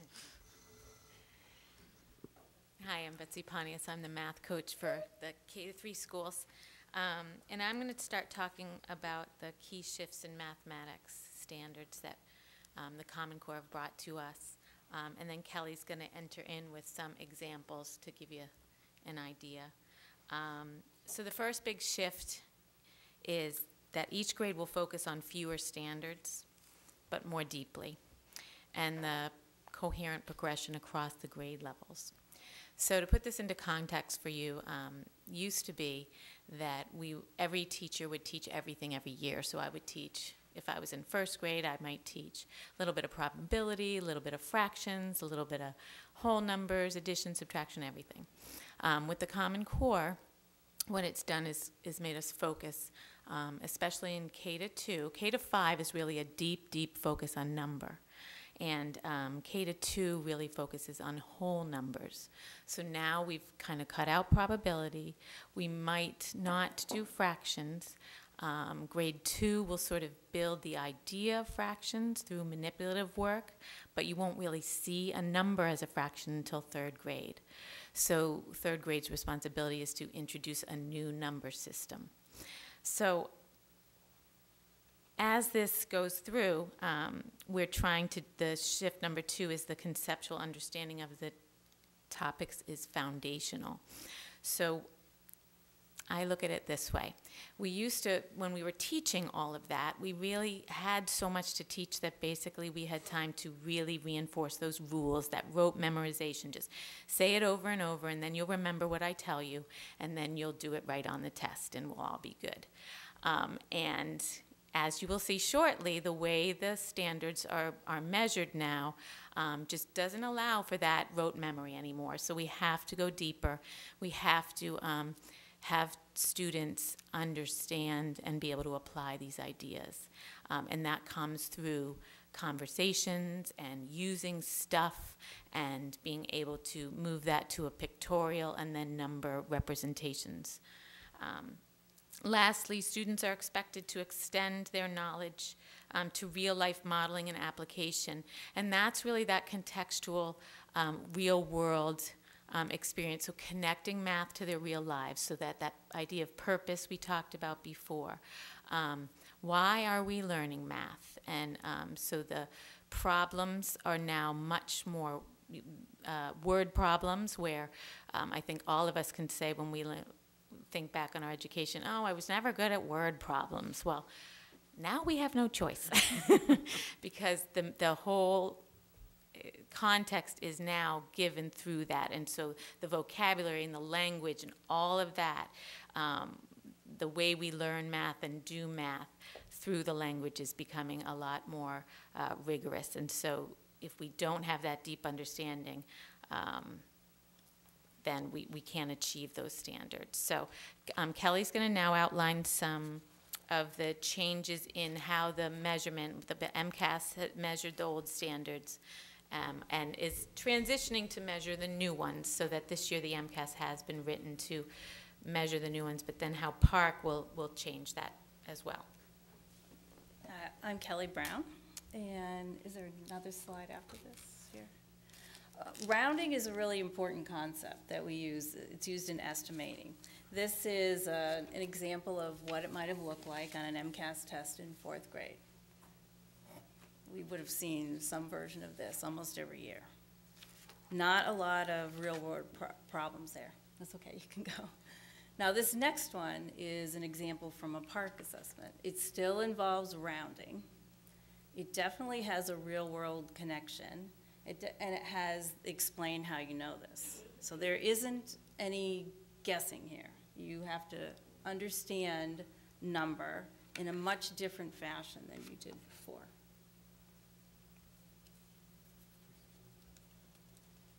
Anybody want to get the answer? It's 9100, I could understand it to be 9114 or something like that. 9,149. That's what it is. That's right. Yeah. Because if it goes to 50, it becomes 9,200. Right. There you go. Yep. That's some stuff. So I've stuck with this same theme here, and the next one is what an example from MCAS might have looked like in 5th grade, also involved with rounding or writing a number.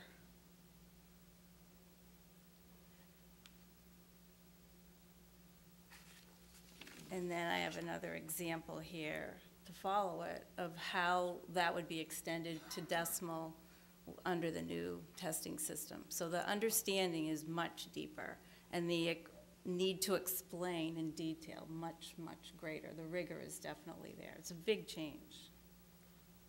And you can see the technology component, because it would be shown in a video. So you have to have technology that's powerful enough to show the videos for the kids to watch. They'll have to have something that they can probably hear. And yeah, these actually swim across the page, actually, and they land at different times on the wall. And that's how this question actually operates. So it's a much deeper understanding that you have. Fluency. Yeah, we had a video we clip. had a nice video clip. I could almost tell you what he said. We won't be hearing from Jason tonight, unfortunately. But defining fluency has been one of the biggest challenges as we've adopted and integrated the Common Core into our classrooms. Fluency on the cuff is just, people think, you know, oh, it means fast. So you think about maybe you want to know all your math facts fast. However, it's a little bit deeper than that. It's really sort of understanding that concept and being flexible with it. And if you look at the grade 3 example on the next slide, this is how Park is going to test that fluency. So it's not necessarily going to be a timed test where you need to complete 50 facts in 2 minutes. It's going to be something like this, where a student is going to have to be very fluent to be able to solve a problem like this in a reasonable amount of time, because this is one out of several on the test. So we're really just trying to deepen our understanding as educators of what fluency means. And that will happen as Park helps us define the true meaning of these standards. How they're measured will help us understand really what these standards mean. So it kind of will go back and forth. You know, we read to understand the standards, and then the measurement will help us define them even better. And our next video clip was really good. It was really just going to be a very brief example about how classroom teaching has changed for mathematics. And you heard Carol give the example of the students in the classroom turning and talking. And if you walk into elementary school classrooms right now, you'll see that practice. A teacher will post a problem. Students will have a few minutes to get down some ideas or solve the problem. And then the teacher will start taking ideas from the class. And so, did anybody solve it this way? Did anybody solve it a different way? Do you agree? Do you disagree? So students are really active participants.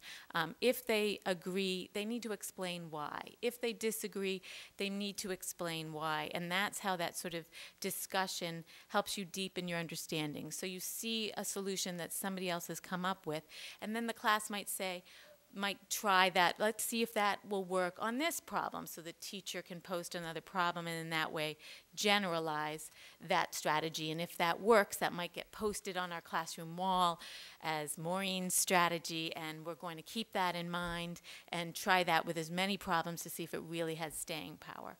So where it used to be the teacher stood in front of the classroom and told you a bunch of stuff and then you practiced it on your worksheet, it's much more hands-on these days. With discussion being part of that kind of hands-on. Like, I'm going to show you how I did it. We're going to talk about how we did it. We're going to go try out doing it that way with some other problems. We're going to come back together and summarize the situation. If I can just butt in for 2 seconds, because I did watch these video clips quite a bit. One of the things that it's difficult to talk about this. I know we use a lot of educational jargon, but that's why the video clip was so good. This teacher put a problem on the board. It said, and she just put 65 and 25. And apparently there are 2 libraries in this town, and the kids were going to look for library books on a particular topic, and I don't even remember what planets. So in one library there were 65 books, in the other library there were 25 books. Now in my day, we lined the numbers up, we added the 5s, we carried the 1. You know, we were taught those strategies to do it that way. So she has the kids thinking about it first, and that's one of the really important pieces, is she gives them lots of time to think. And then she has them turn eye to eye, knee to knee, and talk to each other. So the teacher isn't just going on vacation while the kids are doing this. She's going around and listening to what the kids are saying, looking to see what ideas they have, listening to see if there are any misconceptions and those sorts of things. So then she asks the students to offer their solutions. And how did they get their solution? So one little girl says, well, I took the 65 and split it into 60 and 5, and I took the 20 and I split it into 20 plus 5.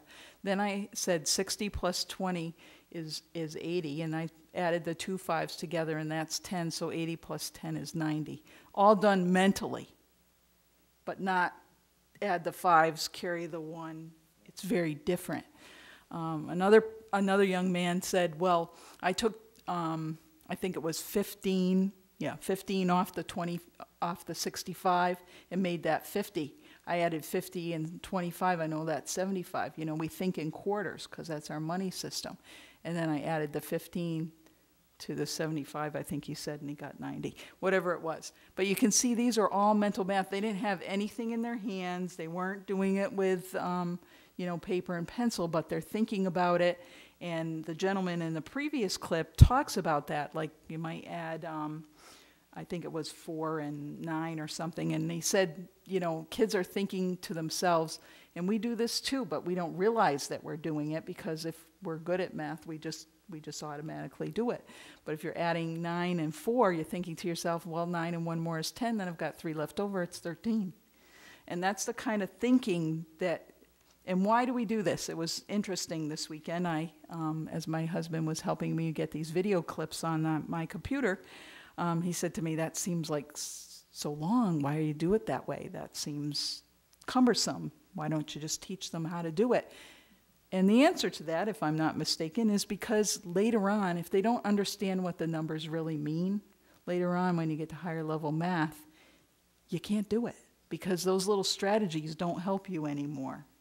And so that's my 2 cents. Sorry about the videos.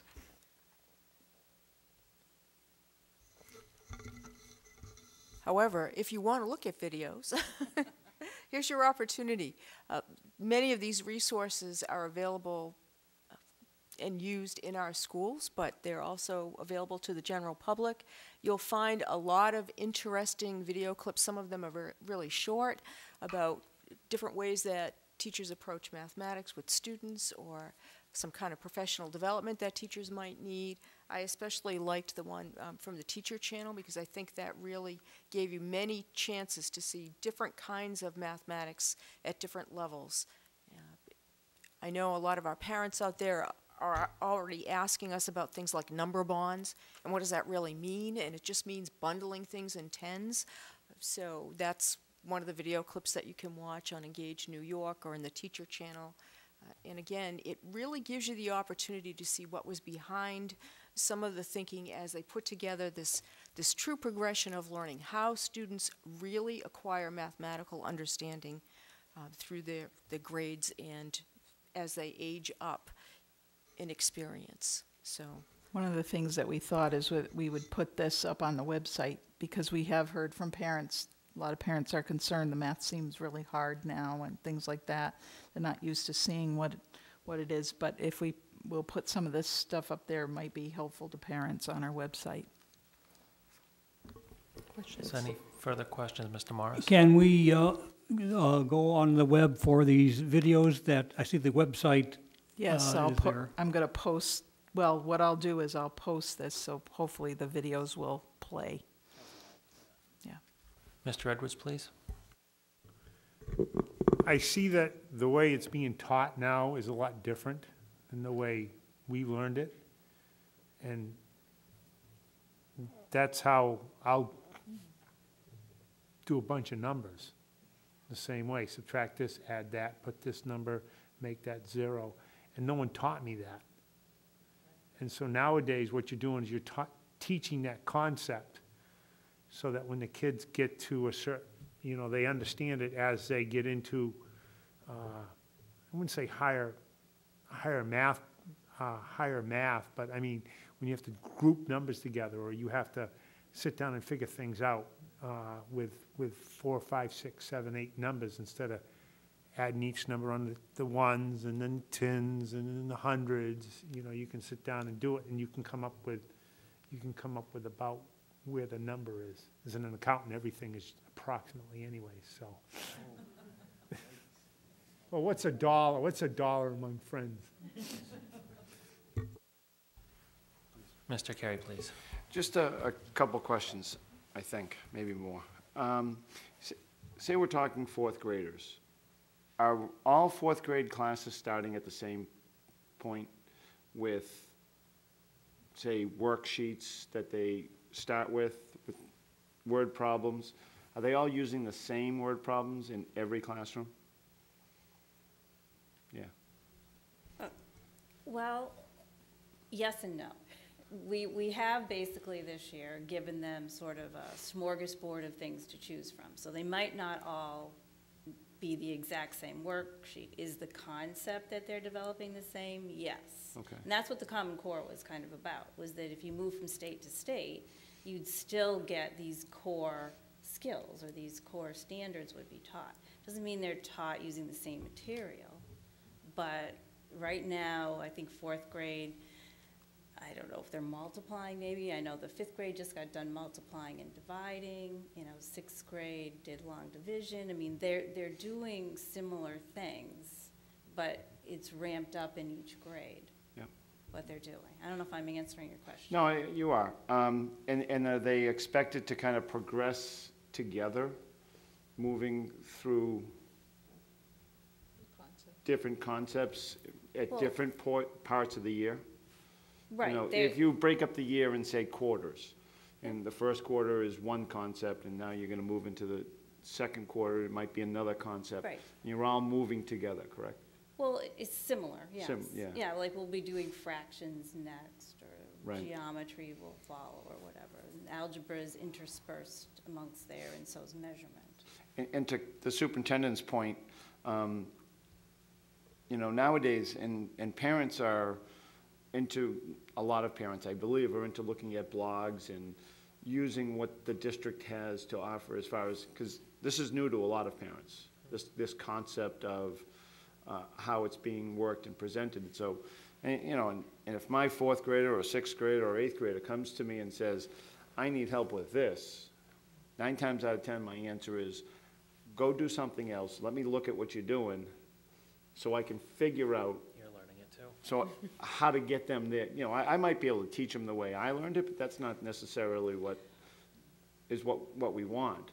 If there was a blog that we could go back to and say, okay, you know, this is how to get there, that would be helpful. Or on the district's website. Well, I think, like let's just take fourth grade. Yeah. Okay. So it might say in fourth grade that they need to make a model of it, because, I mean, the younger grades are supposed to be drawing things. So, I mean, you want to kind of start there. I mean, you probably didn't draw anything when you were in school. You kind of added, subtracted, multiplied, divide. But it's a little different now. You want to sort of have the child, you know, have a manipulative or be engaged in moving things around to make sense of it. Oh, there's a lot of moving around, trust me. You know, but, so it's slightly different. But, I mean, what we're doing in the end is similar to what you Right. did. What you did it as straight arithmetic. Correct. Yeah. It's different than that. It's much different, but it's interesting to see how they all come up with the same answer. Yes. Over and over again. Math does have the right answer. Yeah. Sometimes. It's how you get there, that's the journey, and that's the fun. I also think that, you know, parents have to be patient with this new curriculum. It's coming along. There are many new things for all of us. Kelly's going to do a presentation for the PTO next week at Wixon on Tuesday night, I think. So she'll be talking a little bit about the math program. A lot of these resources that we had shown, there's a lot of things on PTA, PTO, the teaching channel. I have a lot of good short clips so that sometimes you can even go in and search and say, all right, I'm going to keep on picking on number bonds because that's been a big topic around here lately. You know, number bonds, where are they? And they'll actually walk you through how a number bond will look in kindergarten, how it would look in second grade, how you might apply it in fourth or fifth grade. So you can see that fairly quickly. I think the hard part for us is we're so busy doing that we don't always have time to put it up there on a blog or put it in a space where we can't always anticipate what they want. So I think any questions you have or concerns, it would be a good idea to get those to us as fast as possible so that we can kind of help support parents and students with the whole shift that we're going through. Okay. I have kind of a question about math and a question about the park examples that were given. My understanding is, I don't know if it was this year or last year or a combination of both, that the math has kind of been pushed down, is the phrase that I've heard. Is that, I guess, would cause some challenges whereby 6th grade math is now being taught at the 5th grade, sort of, and then would you have to fill in a gap there somewhere? I would think that, you know, every student has missed a year, kind of, so it's a challenge to teach the grade appropriate math as well as filling in some of the blanks that maybe they didn't get at the. I think you don't necessarily have to fill in a whole year. There may be gaps here and there because things are organized a little bit differently than they were. There's a lot of what they keep calling our progressions, which are steps that it takes for you to learn mathematics. If you're going to learn about fractions, you're really going to start in 3rd grade with the representation of that, even though you might have some groundwork in the lower grades. But you're not going to use the word fraction or use the models that we were used to in the lower grades until 3rd grade. You'll finish that up around 5th grade so that you'll be ready for ratio and proportions. Some things like statistics and probability don't get taught very much at the lower grades anymore, but they're very intense at about grade 7, which is a real shift for us. So we're trying to anticipate those shifts, set up situations where students can get more support, additional math to help them with those topics, as well as the teachers, because some of them haven't had that as part of their curriculum for a long time. So it's moving along. We do need to adhere to what the grade level standards are. I mean, this always happens when you make a curricula shift. So we try to be prepared by having more, I guess, pre-assessment and watching what kids know, looking at the results, grouping them for short interventions or support groups, just like you do a guided reading, we're trying to do guided math a lot of times so we can adjust for those students that need some holes filled in or need to excel because they already have it and they don't really need to go down to that level. Thank you. My question, maybe this isn't the appropriate time to ask about park assessments. It looked like there was a technology piece there whereby you'd be maybe watching videos or having some visual support. Now, I know students with IEPs now, with the MCAS model, in some cases students with IEPs are able to take longer taking some of the MCAS material. Now with this visual component, is the whole class watching the same video? Is it all the same? The students are able to still do their own? Okay, that was going to be my question: is how would it, equal or not equal an MCAS type of IEP scenario? There's something even better that we learned on, what day was it? Last Thursday. I don't know, we're either at webinars or training, it seems like twice a week at least, that we learned about the park. And one of the beautiful things about it being as part of the technology is a student who has an IEP who has certain modifications that they have to have, you can actually, it'll be built into the computer. So like you can turn on certain things, like let's say they need the math test read to them. That's an appropriate accommodation for some of our kids. So that'll be turned on automatically for those kids and not for other kids. So all of those kinds of accommodations should be able to be made through the technology, which actually will, I think it'll make it better because it'll be, I guess it'll be test neutral in a sense. I mean, it doesn't matter if Gloria's reading it to you or I'm reading it to you.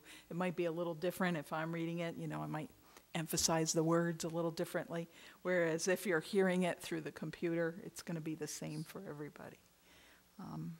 I would imagine that the test is going to be similar to other tests we'll get to see this spring, but one of the things that would be possibly, even in the tests now, you have a different test booklet than I do. All the kids in the classroom don't have the same test booklet.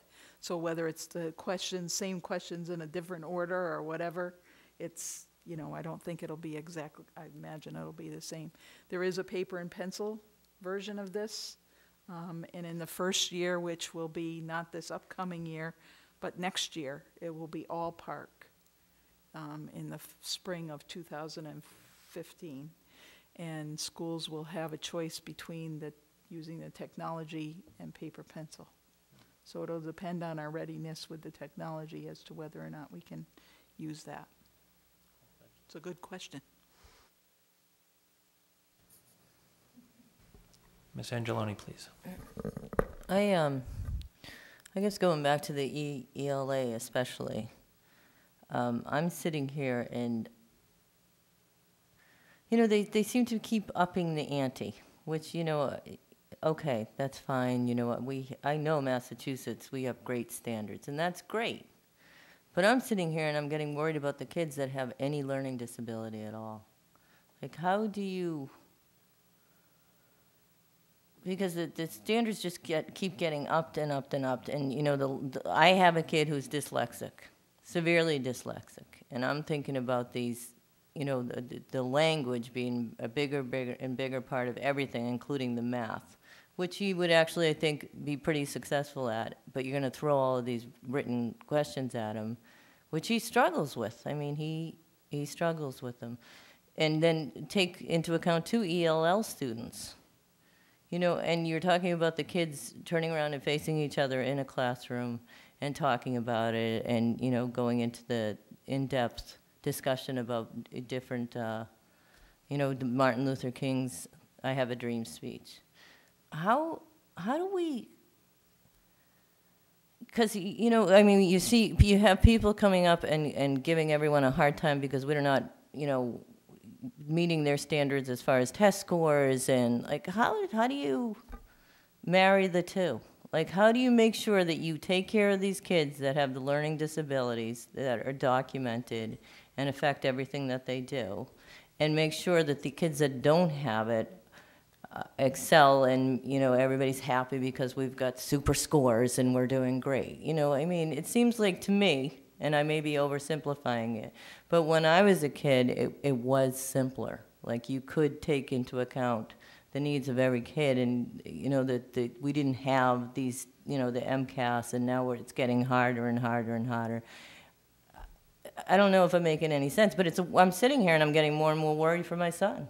You know, like, if they keep upping the standards, would he be able to graduate from high school 10 years from now? And he's a smart kid, you know?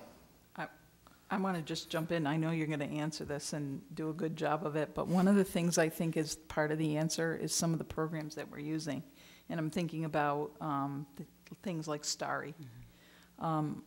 Starry was that's the project that we had with Harvard, you know, the research project. And I know in order to be in Starry, you had to be at least two grade levels behind. And the results of what we're seeing, and Carol can speak to this a lot better than I can, but what my understanding is, the results that we're seeing from that is that the kids, even though they might have still had a needs improvement this year on their MCAS, they grew unbelievably well through those programs, and I'll let Carol add more to that. But I think we're trying to pay attention to what kinds of programs can help the kids like that are having those struggles, because we know, I mean, you know, we have them. And it's not that they're not smart kids, but how do we give them equal access to the curriculum? And I think it's partly through the kinds of programs that we're choosing to teach them. I worry about those kids getting forgotten and left behind because we're working so hard to get these scores, you know, Right. and Yeah. They're not throwaways. They're, No. you know, they're smart kids, you No, know. in fact, that's really our job, is to not leave them behind. Well, it's interesting because the first thing that I always look at, or a thing that I think is the most important on the MCAS, is the student growth percentile. Where kids fall in terms of the proficiency band is maybe a measurement of the test or a lot of other factors, but what our student growth looks like, that's a measure of how hard that child and those teachers worked. And I think that you would be awed by some of the student growth percentiles that we see in this district. And one teacher in particular last year who had a group of students who struggled, and he was pretty discouraged about his math MCAS scores. And I said, wait, what's your growth look like? And he said, oh, I don't know. And then when he sat down and looked at that, his entire perspective changed, because that's what really matters. How far are we bringing the students in a year is the student growth. But I want to talk about just a couple of things that you brought up. One thing is that, and this was the reason I brought up the I Have a Dream speech, is that close reading, and I can't say this often enough, isn't something that should happen every single day, all the time in a classroom. It should be a very supported situation, because here's the truth of the matter. All of our students have to grapple independently with grade level texts, and sometimes it's only on the day of the MCAS, and that is a disservice. Every day should be an opportunity with support, with scaffolds in place for students to be able to make sense of grade level text. But when I mentioned the staircase before, it's not the same staircase for Kelly as it is for me or for Betsy. We should just always be asking our students to grow. And some of the issues that came in education came exactly from the situation that you're describing. Every teacher in this room knows that because of sometimes maybe one or two kids in the room, we didn't teach a certain book because we didn't want it to be out of reach for that child. Or we did a lot of teaching around it so that a kid could discuss a book that they never even cracked open because we did such a great job of telling them what the book was about. So this is a balance of that. It's not to put any student at a disadvantage. It's to help them be able, when we're not there, to say, look, Kelly, this is what this means. When that situation isn't there for your son or for other students, to remember this kind of situation that's been modeled in their classroom and the support of their students, or their fellow students. And one thing that I've learned in modeling close reading lessons in classrooms is that it's kind of the great leveler. I was just doing a lesson, and Emily was in the room in 4th grade with a short article from the Los Angeles Times about parents and what their worries are about bullying when their kids go to school. And it's connected to a book they're reading, A Boy in the Girl's Bathroom. But I think people might say, the LA Times for 4th graders, really? But instead, we all had it together, and we worked. This took 5 days, paragraph by paragraph. But what I notice in that situation is and I'll say to them, you have to mark up your text. Everybody has to have questions. I don't even know what this word means in this situation. And suddenly, everybody's free to ask those questions. And so I found that sometimes the struggling readers might have some of the better strategies. Some of the more proficient readers, we'd say, what is this paragraph? What does that sentence mean to this paragraph? And they'd bring in all these life experiences. Well, yes, it's natural for parents to be nervous, but didn't say that anywhere in the text. So we had to keep bringing them back to that. But I don't want you to think for a moment that all of those concerns that you just mentioned aren't on the forefront of teachers' minds. We're always thinking about how to give everyone access to that text, and also how to make sure that we're not limiting what our students can do. To not say students can't do this because they have an IEP or because they're ELL or because, and this is another, this goes back to the discussion again, what we've seen with Starry and word generation and other programs where there's a lot of discussion, that's where students who struggle with reading make the growth. It's what helps them increase their comprehension and understanding. But I value what you brought forward. I think it's really important, and I don't think that we should ever lose sight of that there's more to a student's literacy development than just what a given result that comes back in October says. No further questions? Mr. Morris? An observation. In the dark ages, when I grew up, and I won't say how old I am, but when we used to ride our horses to school, we had a opportunity for some kids to shine obnoxiously because they always had the answers, and they're the ones that would be the ones who could recite their homework. And then when we were reading aloud, some of the kids would stammer and stutter and get red in the face. And so when I was became a parent, a young parent, and we were in the DY system, I was very concerned about would all the kids have an opportunity to come forward. And of course, my kids were in the era of new math and sets and subsets, and I couldn't understand. There was no resources for parents to learn, and one of the reasons my wife and I got involved in education was because we always felt left out. One of the things I've observed through the curriculum subcommittee and the DY school committee meetings is that when these things are presented, there has been a shift, a greater emphasis on all the kids, and I hear from your comments an emphasis that is so different from the past of bringing the parents in, giving them resources, answering their questions in advance. Nothing's worse for a parent to be worried about this new math or a new reading concept and feeling intimidated to ask the questions. Now, I've learned a lot by being on the school committee or being in the audience over the years.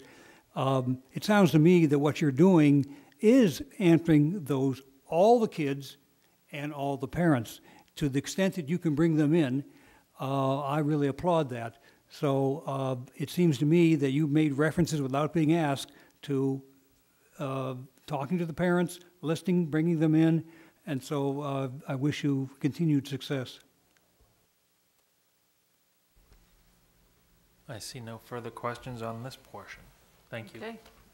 So we'll move right along to data-driven decision-making. And one of the things that we're going to show you a couple of examples of some reports and things that we get through the process of MCAS. And sometimes when we're looking at the results, when we're talking to you folks about the results, we're usually taking the 30,000-foot view. And we're just saying, okay, this percentage advanced and this percentage needs improvement and so on. But we really dig very deeply into the data, all of us here and our teachers and our principals, to try to discover what it is that needs to be improved. Is it something in the curriculum? Is it something about the way we're doing our instruction? Is there something in professional development that maybe our teachers haven't been exposed to yet, but they need some more information on? And we use all of that to try to make a lot of different kinds of decisions. And we're going to sort of take this this digging deeper idea into data from both the district level, the school level, and the teacher level. And you can see up here on the screen the different kinds of pieces that you can get at each level. And actually, one thing that's not up there is the student level, and we're actually even going to show something related to that in a minute. So starting with this district level report, this is one of the reports that you might see if you were an educator. And I'm going to turn it over to Gloria for some details on this particular report. I feel a little strange talking about looking at all the MCAS stuff after all of our conversations, but this is really what our work should be about, looking at different kinds of assessment data. We're going to just use this as an example because this is a big place for us to start. And when I look at a report like this, I am looking at how the students in a particular subgroup might have performed on the MCAS. In this case, it happens to be English Language Arts. The way this report is set up is I can see which standards we were strong in, which ones we may need to revisit. If we've done any kind of professional development, I might be looking to see how students performed overall in those standards. It really helps me to answer questions about how subgroups are making progress or not. Next.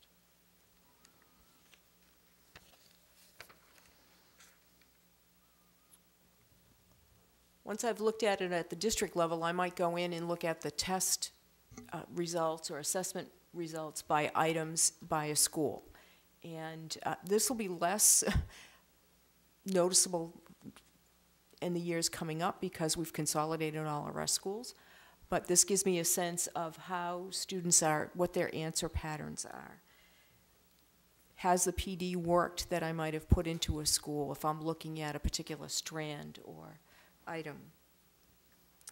Are there areas that I want to look at because research or professional journals have told me that these are areas to watch student development in? Fractions often falls into that, or things like ratios and proportions, because those are the kinds of skills that students need all through their lives, and we want to make sure that they're very strong and well developed before they move to upper middle school or high school.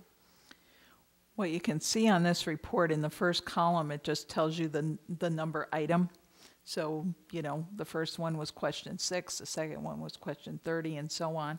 And then it gives you some codes of the item type, whether they were multiple choice or SA stands for short answer. When you get a short answer question, it's either right or it's wrong.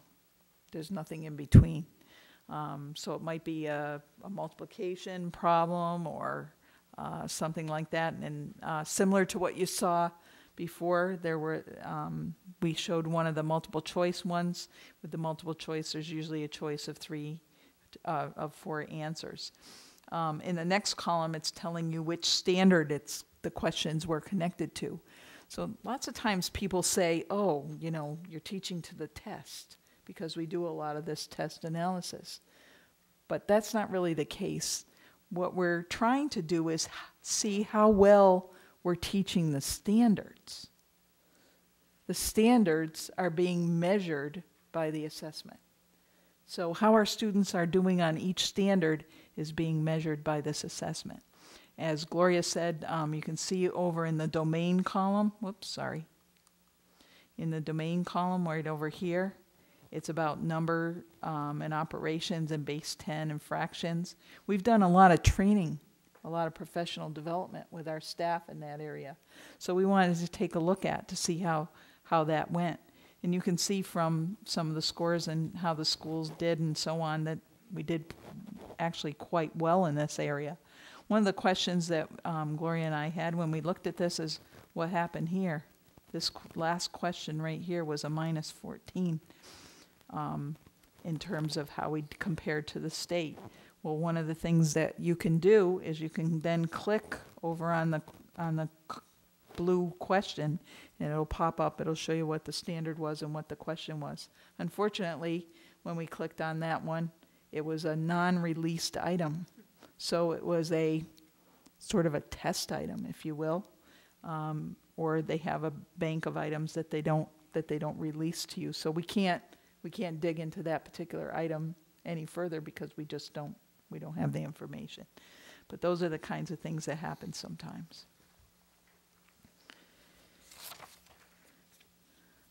This particular report, obviously, it doesn't give you any information about who the teacher is or anything like that.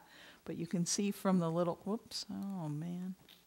you can see from the little chart over here, the first part is how well the students in this group of classes, how well the students did. You can see that there's a large number of advanced students, large number of proficient students, and very few in needs improvement or warning and failing.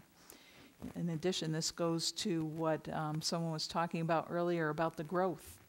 This is also a teacher that is showing very high growth and a great deal of moderate growth. So if you were to take that into consideration in how this teacher is performing with these students in this area, you can see that it's really considered very, very, very good. And then you can look at, you know, just how many, what the CPI is. We talked a lot about CPI. Here are 3 classes with 100 CPI. This is the percentage of proficient or higher. Again, these 3 classes, 100% of the kids were at least proficient or higher. So that's something else to look at.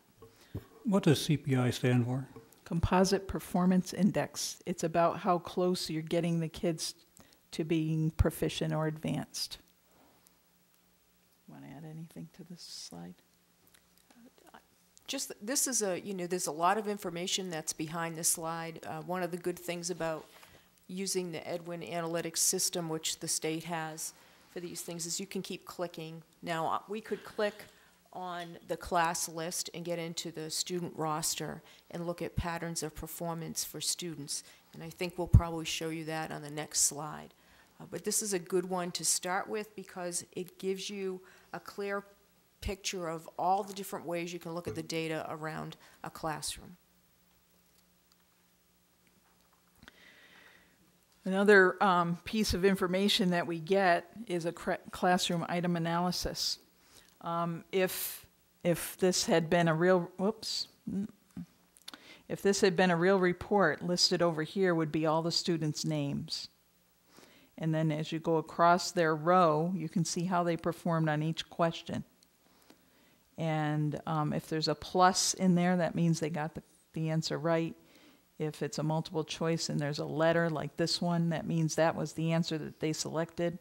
But for question 10, this doesn't line up perfectly. Question 10 is really over here. The answer was B. The student chose C. And so when we have an opportunity to, the other thing that we can do, as we could before, we can click on these blue numbers, and it will the question and the standards will pop up.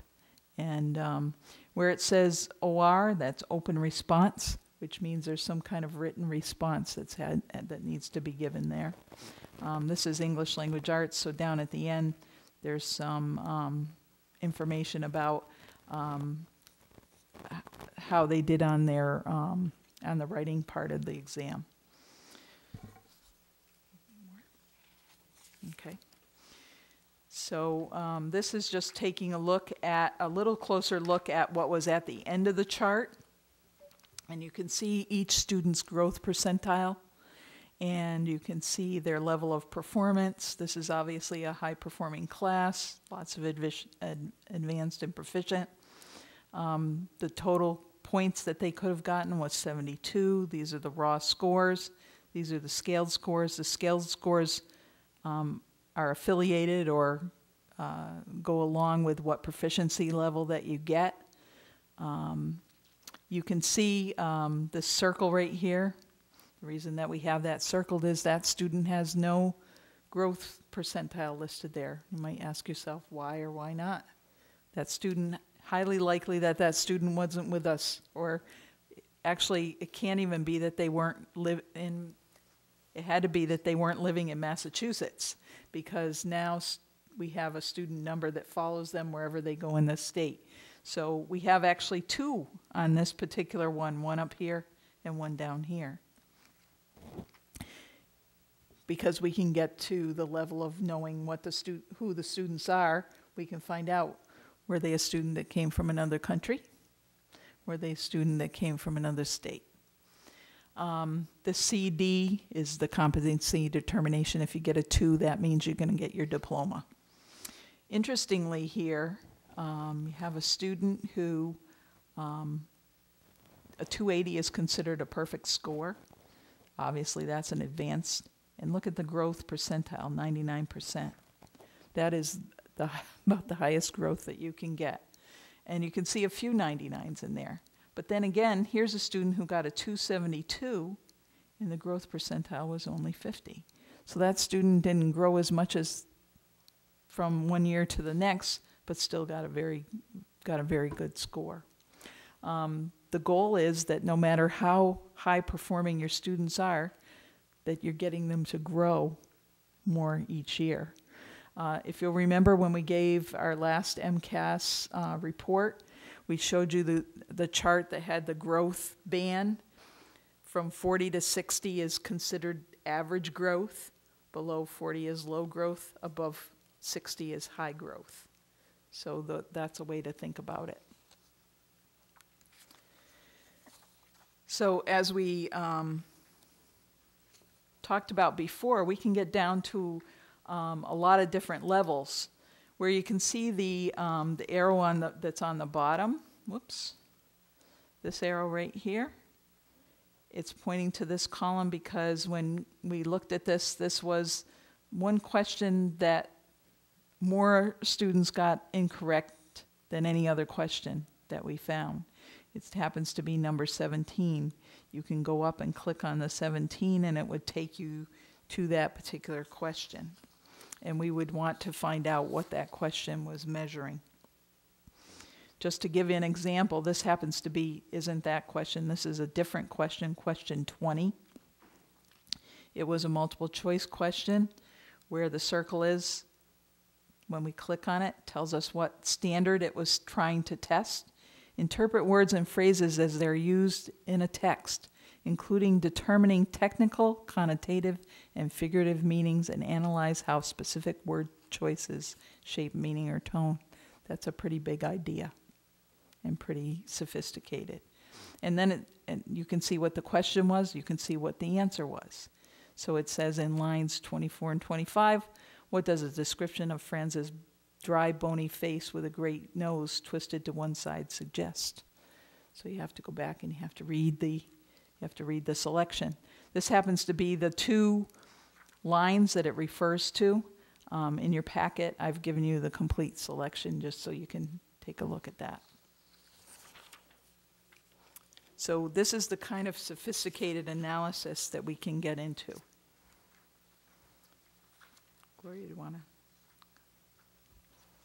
In this slide, you see a comparison where if we suggested or we thought that that question or that standard was showing up in a lot of places and we were wondering how they did overall, we might pull up this part of a test report to see the overall scores that occurred in that class related to that particular standard for literacy. And in most cases here, the students' responses exceeded the performance on state level tests. There is one that's a little off, so I would usually go and look at that one to see, well, what was it about that question that was a little bit different? Is that one score really indicative of something that we haven't taught yet, or is it something that, you know, maybe the way it was worded, it was a little challenging, more challenging for students, a higher level question than the others, because it's the only one that falls below that 80%. And you could see that in this particular case, there were four questions related to the same standard. So this is the standard. We know, we can look in our standards documents and see what it says that this standard is. And so that we can know whether or not we taught it at the appropriate time of year. Sometimes there might be things that we just didn't get to teach yet because the kids take the tests in maybe March or April or May, depends on which test it is.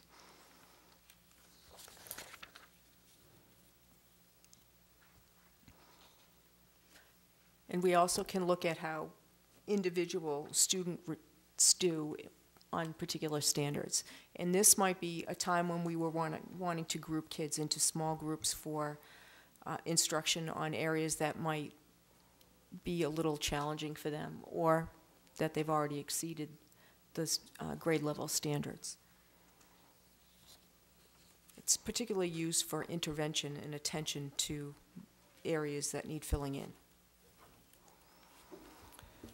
So that really, honestly, just scratches the surface of what we're able to see and the kinds of reports that we're able to get and how we dig deeper into it. And we wanted to have this opportunity this evening to make you aware of this aspect, because when we're meeting here and we're saying, you know, this many proficient, this many advanced, okay, yep, next year, we'll see what happens next year. That's not what it is for us.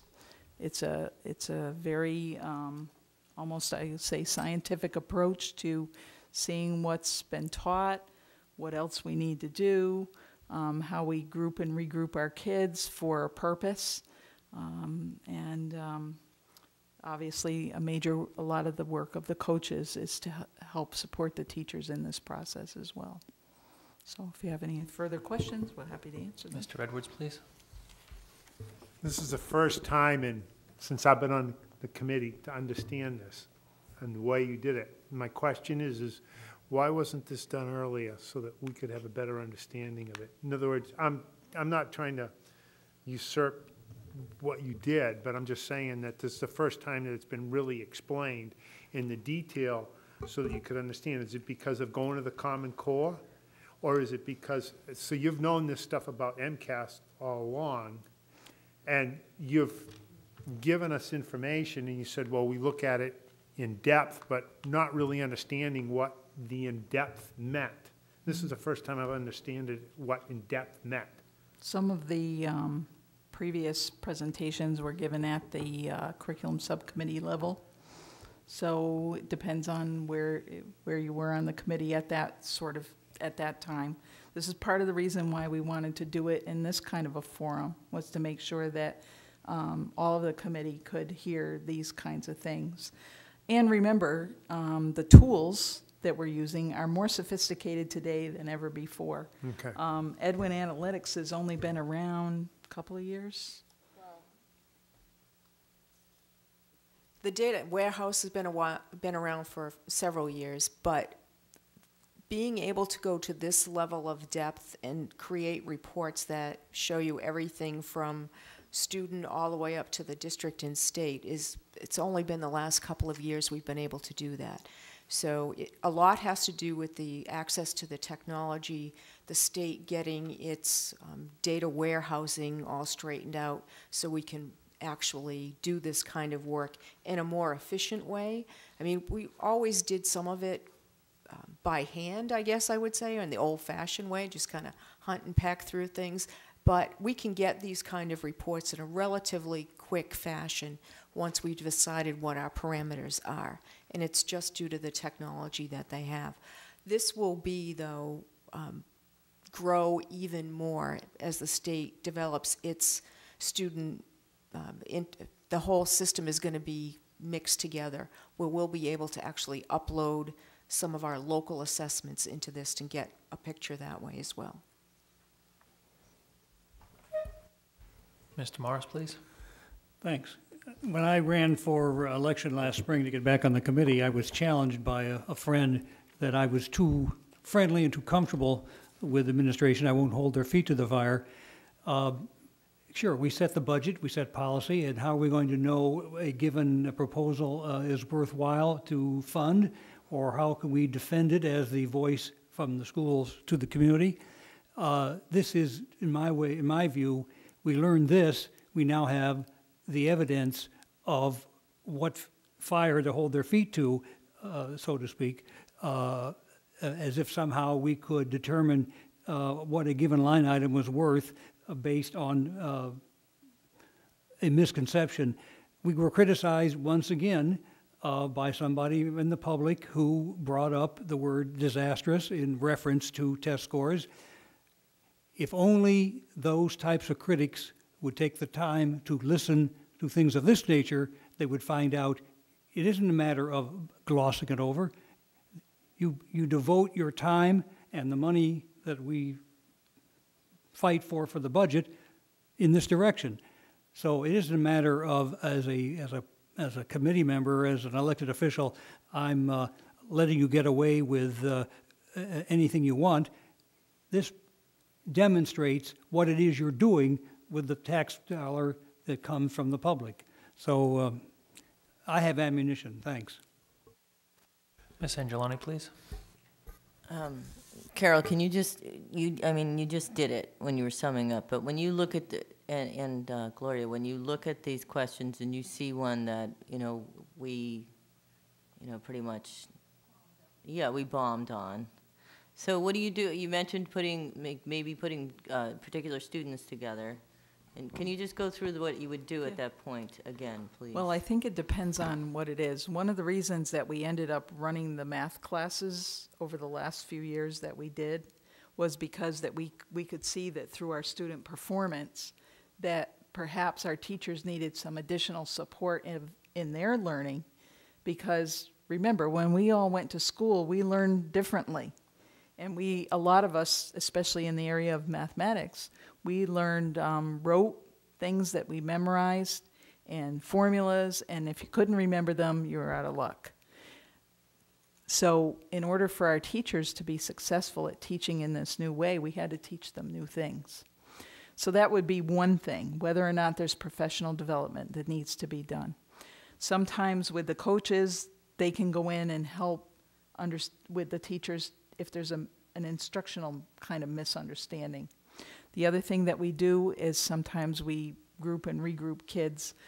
Teachers at grade levels have grade level meetings. They might find that 2 kids in John's room and 2 kids in Brian's room and 2 kids in Steve's room all had the same things that they're struggling with.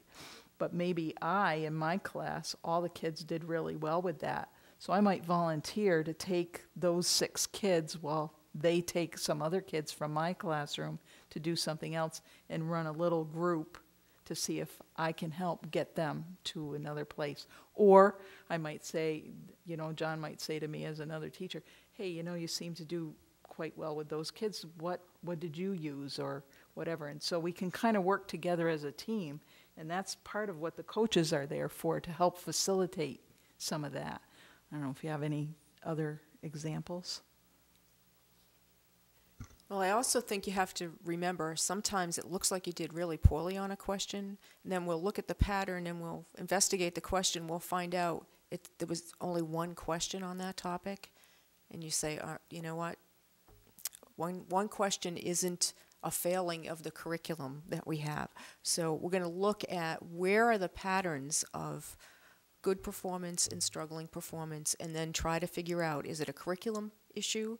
Is it an instruction issue? Is it a professional development issue? And put our resources in the right place to help address that shortcoming. Okay, and then I have a second part to that question, if you don't mind. You mentioned the question, it was number 14, I think, that you went to, and it was almost like something new that the state had put out there. Is that right? Number 20. You didn't even have access to it, really. Oh, that one, yes. So how often does something like that happen? And how often do they change? I mean, how quickly moving is this? You know what I mean? I mean, say you look at a particular question and you address that question through any of those 3 ways that you mentioned. How quickly does it change? Well, what you're looking at. Hopefully the standards that we have are the ones that we'll have for a few years. Remember back to the beginning of the presentation when we showed the chart that shows how frequently the standards have been updated, so to speak.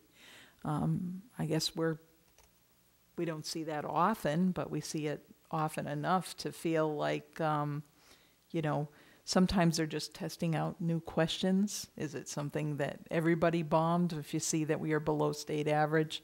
I mean, how good is state average? I mean, in this particular case, 69% of the state got it correct.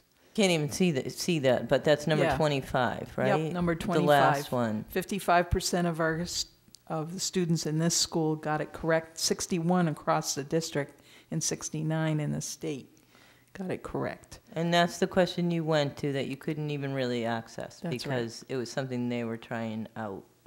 Or they have a number of questions that are just unreleased. Unreleased. So we don't know what they are. That's kind of odd, isn't it? Yeah. Yeah, we really, I mean, even though we're bringing it down to the question level, it really is more about the standards. That's why I would pick a report like this to go and say, all right, so what about all of the questions that were on that standard? What was our overall performance? I can get some idea of what might be week by looking at some questions, but not an, I can't make my only decision or make my decision based just on that information. They have to, you know, they develop a testing bank, so they can't release all the questions, because once they're released, they can't use them anymore. And both Betsy and Carol have been writing for years for the state for that MCAS test. So I'm sure they feel like they've put in lots of questions into that testing bank and making sure that there's a, you know, a way to equate the test from year to year. It's a way to keep the test about at the same level. That's why you can't see them all. And one other, I was just going to say, one of the reasons that there is the bank, but another reason that they don't release them is what happens, and we've done in our district before too, is we bomb one, and then everybody says, oh, and they all focus on teaching a question that's just like that last year from them. Looking back at Michelle, because there was a poem about the rain and kids being inside and out a few years ago that we didn't do so well, and so you focus on that, but it's not about that. It's really, that's just one way of looking at that standard. And our tests are very well vetted. By the time a question that counts is in front of a student, it's been tried out in another state. We get, Betsy's on a committee too, the results come back to us in the summer, and we look at that question and the way students in other states did on that question. And by the way, they're students a year older than Massachusetts students, because that's how well Massachusetts students do. And it will say how many boys got this question right, how many girls got this question right, how many students of low income got this question right, how many ELLs got this question right, is there a bias in it? And there could be 20 questions to go with one reading passage, and maybe 5 of them, and that's 20 that survived from all the questions that got written. So the questions are very solid. It's just that we don't want to focus on one. Well, can I say something else? I mean, you know, I'm not trying to find fault with anything, but you just said too during the time that you were talking, like you can get one question and have the teacher start teaching to that question because they're like, oh gosh, we didn't get that one. So it does happen. I mean, I think it's human nature, you know, because you want to do well. And then, too, it just strikes me as odd that you wouldn't have access to the question that you bombed, you know. But I get the whole thing, you know, it just, I don't know. It's just, they're just observations on my part. And I don't think it's easy for anyone. But, you know, you just said it during the course of what you were saying, that sometimes you do end up teaching to the test, if that's what happens with some of the teachers. And understandably so. If you're worried about scores and you're doing all of this analysis, and then, you know, I mean, it's not perfect, I guess, is what I'm saying. It's not perfect. I'll give you a negative example of that. Somewhere in this state, apparently this year, it might have been the 4th grade essay, I think, the 4th grade composition, whatever. People were practiced in their school. This was not our district. People practiced in their school a particular writing prompt. And when the kids came to the test to take the test, apparently a lot of their kids didn't even read the writing prompt because it was not the same. But they all wrote to the prompt that they had practiced. So the state actually had to intervene or something. I don't know exactly what they did decide to do, because all of those kids would have gotten it wrong. So, Betsy, did you want to add something? I just wanted to reiterate how important it is for us to look at the standards. You get very curious about the questions and how different standards are measured. And a standard could be measured by several different questions. It depends how meaty that standard is. And it is kind of nice for us as teachers to see the questions so that we can understand the standard more. But we should never let that vision of that guide be what we teach. It really has to help us understand what that standard could mean. And it really is about sort of digging into what that standard means and how maybe we can teach that or approach the teaching in a different way, rather than just sort of, okay, here's our MCAS practice day. Everybody take a test, or do a question. And that's like one of the things that a coach does is try to bring that perspective to teachers and say, yes, we are so tempted to go practice the one that we got wrong. However, let's look at the standard, where it came from. Let's look at what that might mean about that standard. What was it about that standard that was measured in that question that our students did not understand? And then let's investigate standard-wise maybe a different way or a deeper way of teaching it. Anyone else? I have a couple quick comments, not questions. I would think that in response to one of Ms. Angeloni's questions, you talked about teachers talking to each other and kind of collaborating. I would guess that now with our 4th and 5th grade teachers and 6th and 7th grade teachers all being together, that there's probably a bigger pool of resources in that aspect. And to kind of wrap up something that Mr. Morris said or summarize, it's nice to see that the MCAS isn't just a tool to bop people on the head with. It's actually something that we can learn from. So it's not all bad. We're taking some positives out of it. It's nice to see. Any other questions? We have left on the agenda, we took care of the consent agenda. We have a personnel list, bills and requisitions. We talked about the calendar. We have a motion to adjourn. We have a motion and a second to adjourn. All in favor? Aye. Have a good night. Thank you.